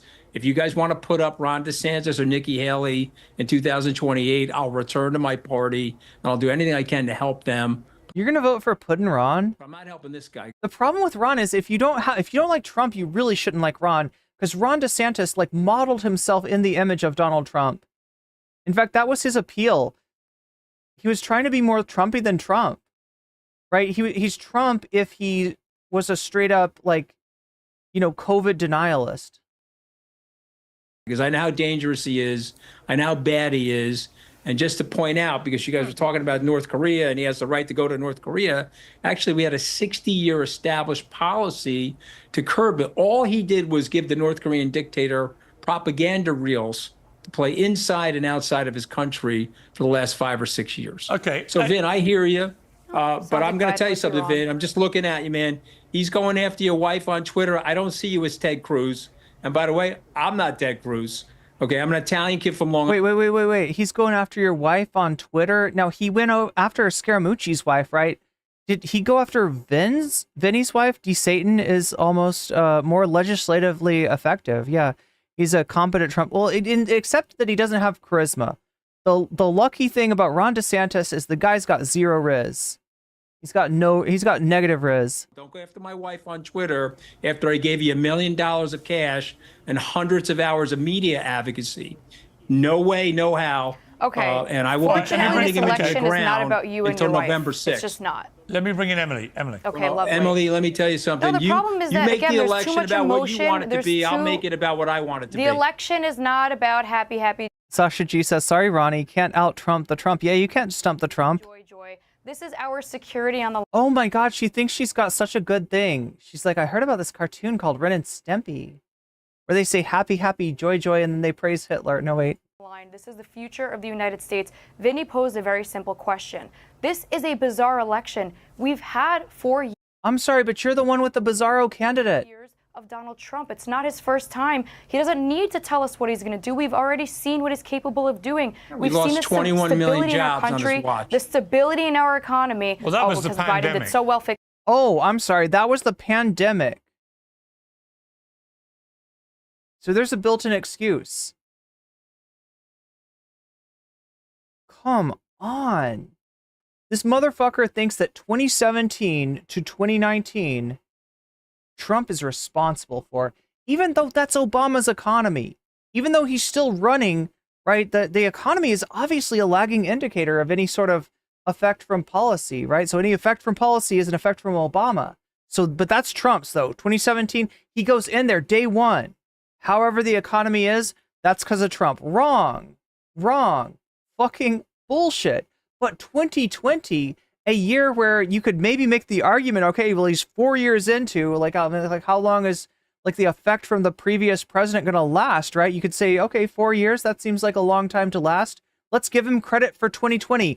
Oh, you don't want credit for 2020 because 2020 is a big fucking loser.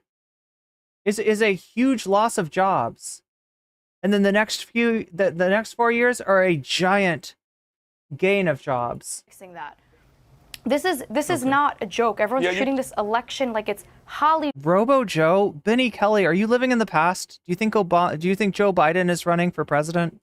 They don't understand. We need closed borders. We need controlled spending. We need security. We need laws to become. Benjamin Kelly, you're talking about the Third World War, which would most likely erupt around Israel and Iran. Do you know who caused that situation?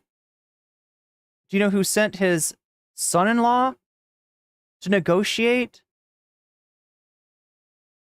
with between Israel, not and Palestine, which would have been a good idea, but with Israel and other countries in the Middle East? In other words, they cut Palestine out of the negotiations, right?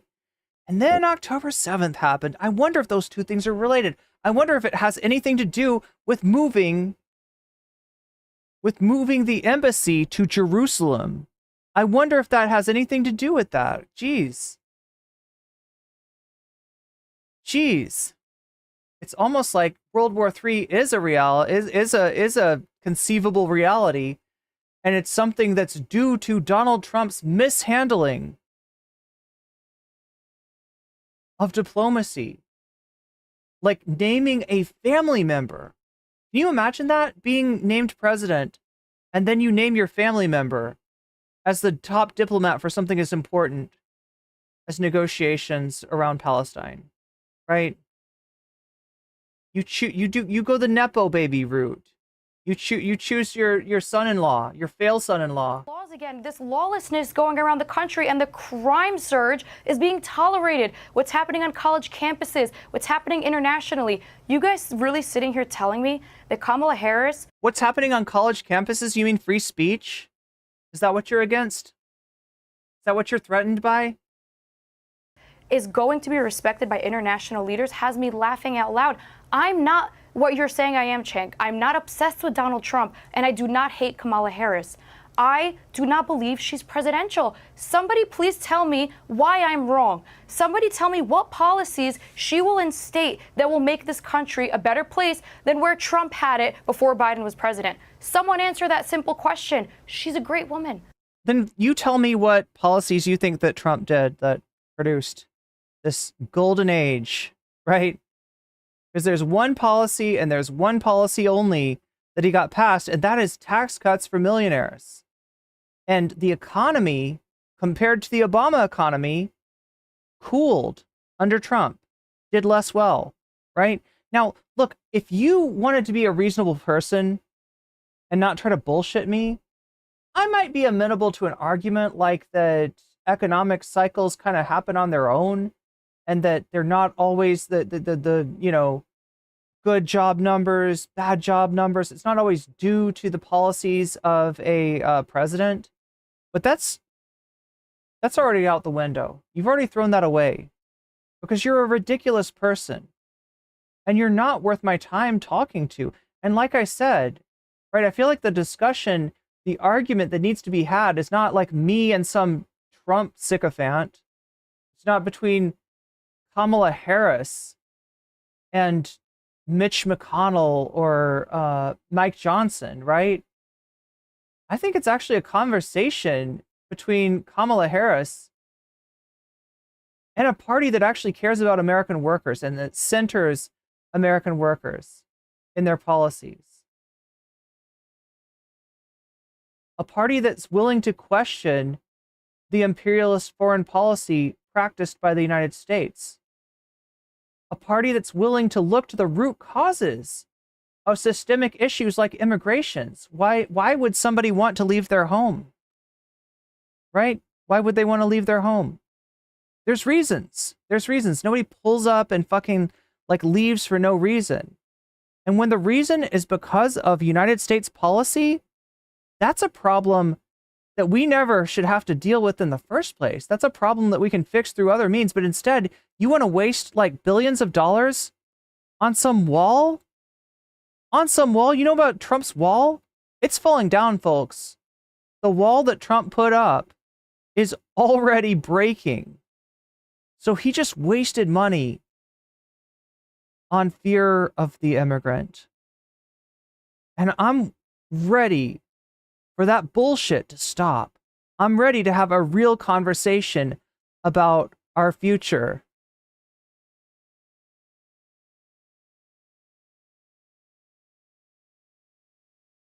I love you, Kamala Harris. Don't run for president. Okay. What are you going to answer now? We're going to bring in a guest briefly and then come back to the panel. This election, more than anything else, it's going to be about putting the past behind us. We've had 4 years of Trump, and we had 4 more of his just absolute death grip on the Republican Party. He looks like, Scaramucci kind of looks like the Joker. That's a Joker face, right? In a moment. But first of all, Cenk, let me ask you. It's an interesting point about Kamala Harris. I know what Trump stands for. You know, his messaging, he's a very skilled marketer. Do you, though? Do you actually know what he... Because you just bitched about Kamala, you know, being all vibes. And I feel like Trump is the vibes president du jour. Like, all of it is vibes. Like, hating immigrants, hating women, hating minorities. That's the vibe. We know he's about build the wall, make America great. Again, you know he's about build the wall, but so what did he do when he built the wall? He didn't build the fucking wall. He didn't finish a wall. And the wall that he did build is falling down. All these other things. He rattles off his greatest hits at every rally. I'm really not sure what... But do you like that shit? Do you believe in that shit? Do you think that there's something of substance there? Or do you think he's just running off of hateful vibes? As much as you say that Kamala is running off of vibes, at least those vibes are positive. Everything about Trump's vibes are off.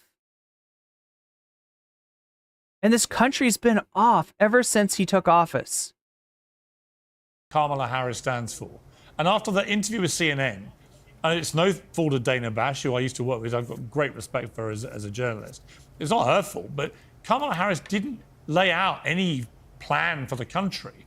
And if I was a Democrat, I'd be really worried about what's going to happen at the debate if it gets into... To me, Kamala is maybe we can have some reform. I mean, yeah, it's not great, but it's better. It's definitely better than Trump. The meat and drink of policy. I literally don't understand you guys. So Kamala Harris is the most normal politician of my lifetime. Like, and you guys keep saying, like, look at her, she's so weak, she's so this, she's so. What does she I don't stand see for, any Cenk? of that. What does she stand for? What does she stand for? Yeah, The Cenk. and They you guys can't talking answer the question. Can I answer the question? Yeah. You can't answer the question. Yeah, not with you talking over me. Three things she stands for. So, yes. She's saying, so we got she's it, she's announced saying. them. Okay. You're interrupting again. So, number one, she talked about housing, which is a huge issue in this country. If you block the private equity guys from buying our homes, that would be a massive gain for the American people. What's Donald Trump's housing policy? He says, oh, drill, baby, drill. That has nothing to do with housing. He's such a moron. Okay, then you talk about the prices were out of control. She says, hey, we should have a check on that. That is your grocery store, your gas, etc. Things that matter in your life. She at least has a policy. What's Trump's policy? I'm going to give corporations another tax cut. Well, listen, you were in office for 4 years, to Vinny's point. And what did you do? You didn't even build a wall. You built like 30 feet of wall. He remembered it at the last second. The main thing he did was he took corporate tax rates from 35% to 21%. He gave trillions of dollars to his corporate donors. The problem with the establishment is that they work for those donors. Well, how about Trump? He says, Sheldon Adelson, Miriam Adelson, I'll just give you U.S. foreign policy on Israel, and you said it, and he brags about it. He says, oil companies, I'll let you set oil policy. He is so both systemically,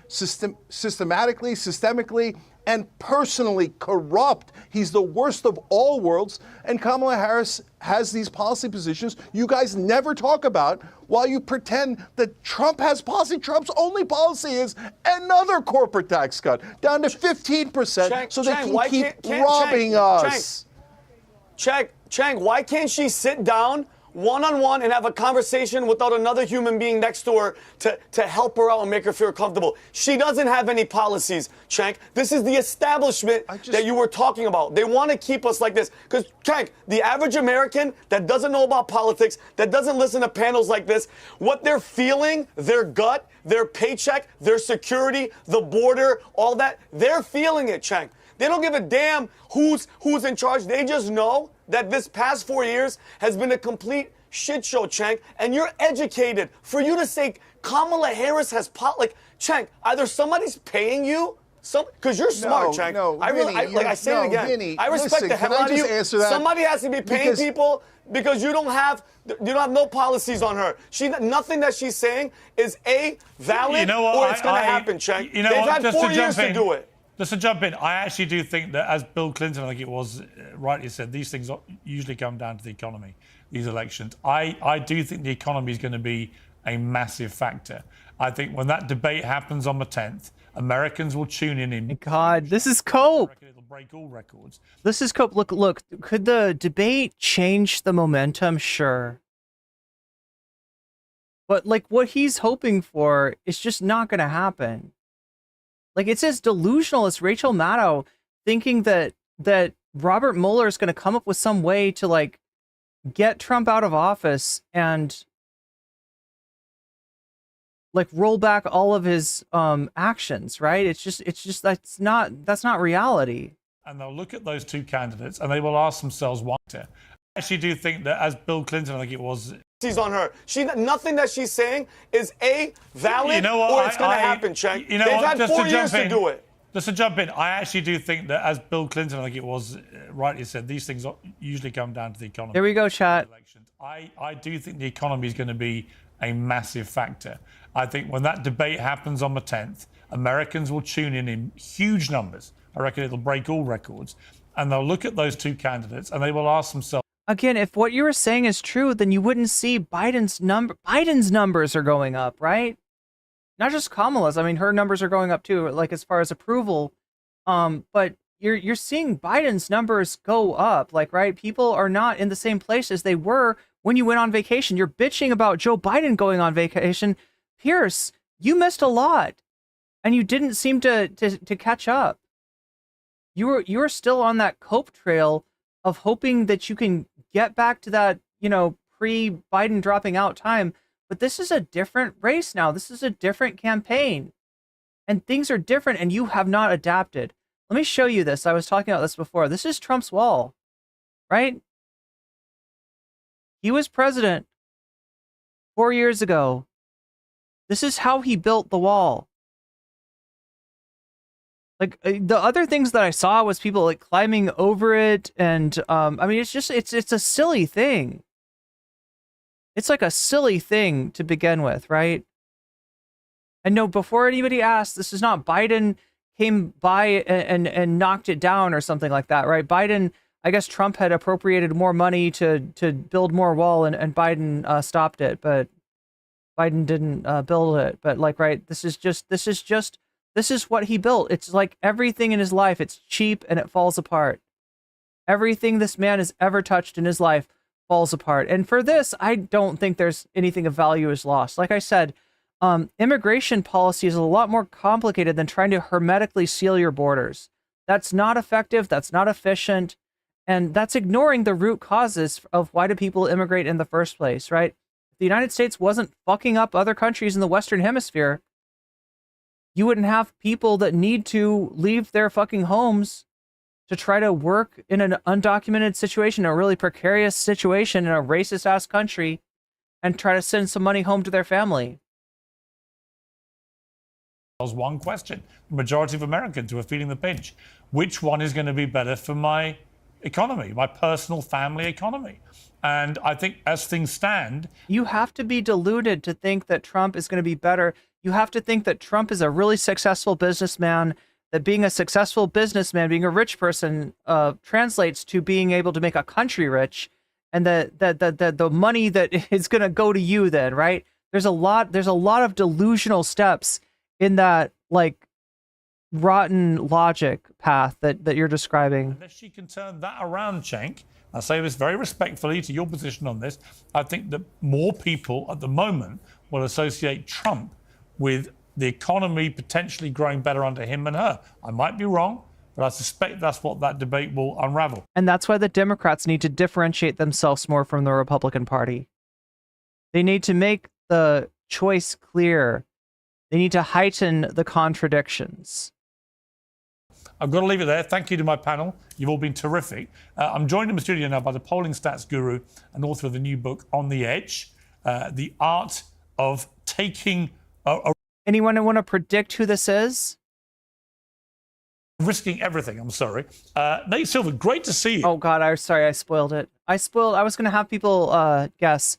Yeah, this is disgraced pollster Nate Silver. Used to be part of 538. Why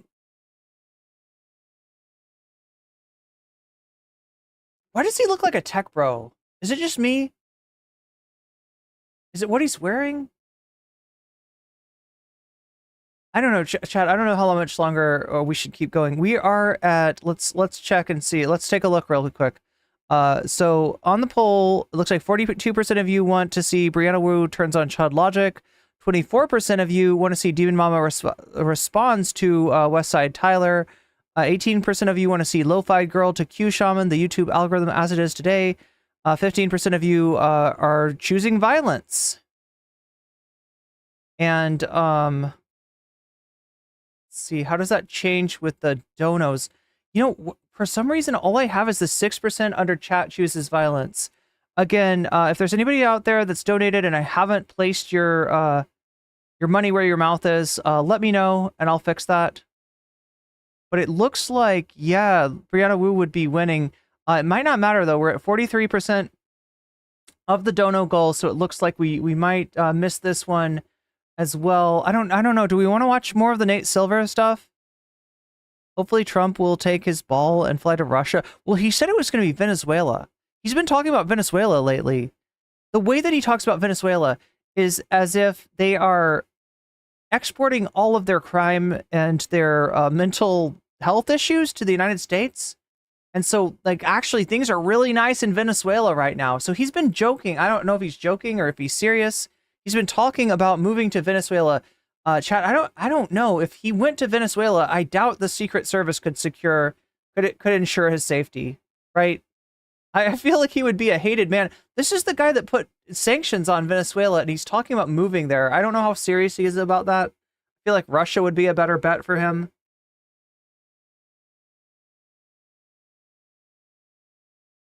He could move in with Tucker.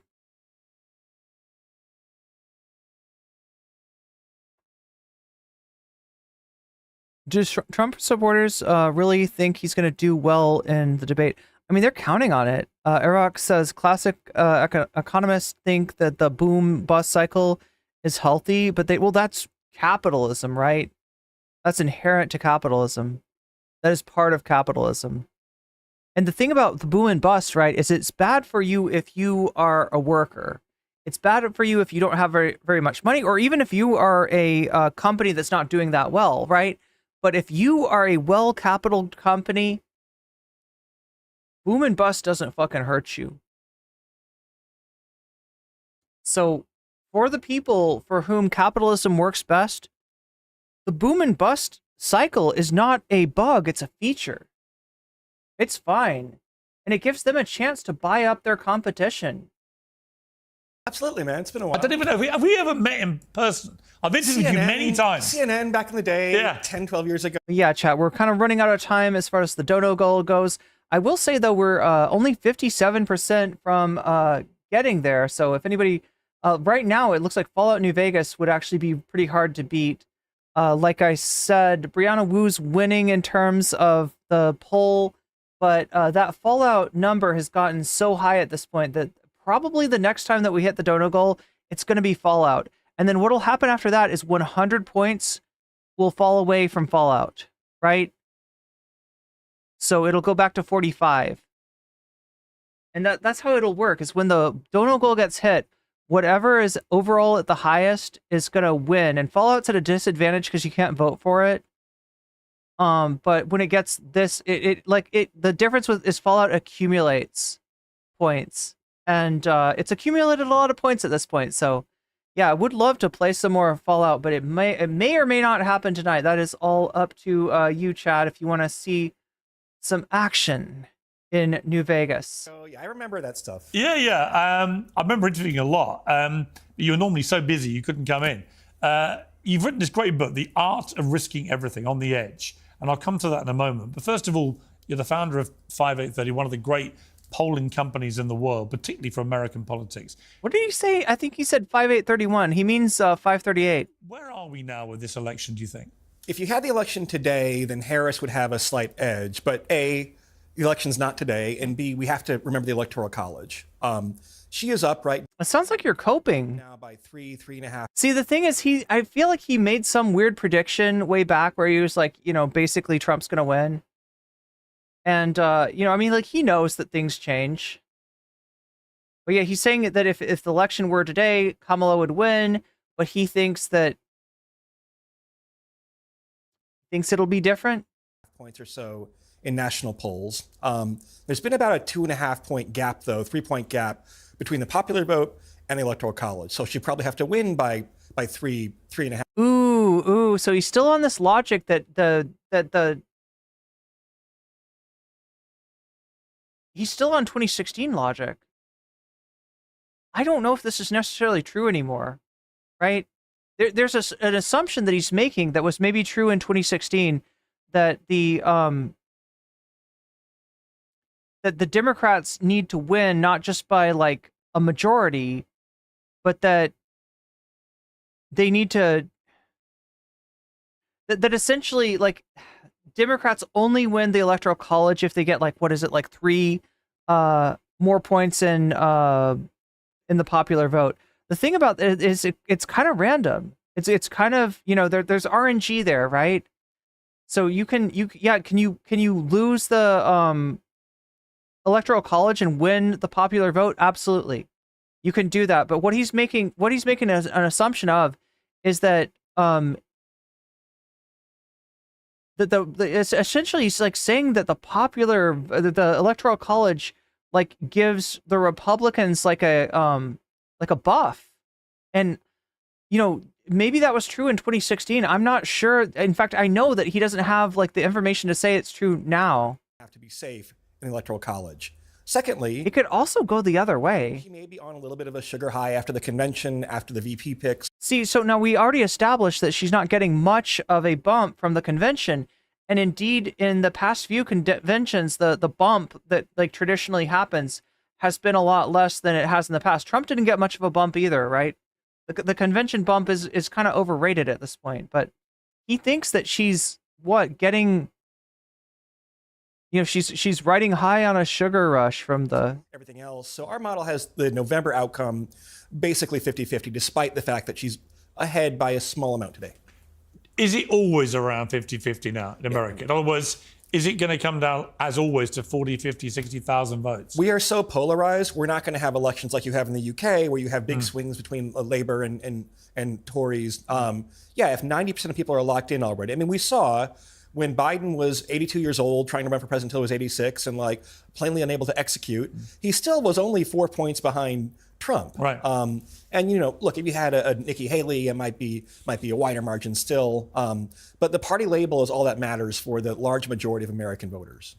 Trump, it's believed at the moment, has the edge with men, American men. Yeah. Is that enough to get him over the edge? He also had rising support with Latinos and Black Americans. What a weird thing to say. What a weird thing to say, right? Is that enough to get him over the edge? It's 50% of the population, but it's also 50% of the population. And that like doing well with men is in contrast with doing really badly with women. Kamala Harris, as a Black woman nominee, has paid back a little bit of that, it seems. What's the reality there? I mean, the electorate is 51% women, 49% men. Women are more reliable about most things, including voting. It was funny that... So at least Nate Silver's not coping on this. He's got the men. He's got the men. In her convention speech, not funny, but interesting, it was targeted at male voters, right? She had a line about AI, which is a very male-coded thing. She talked about like military strength and competition with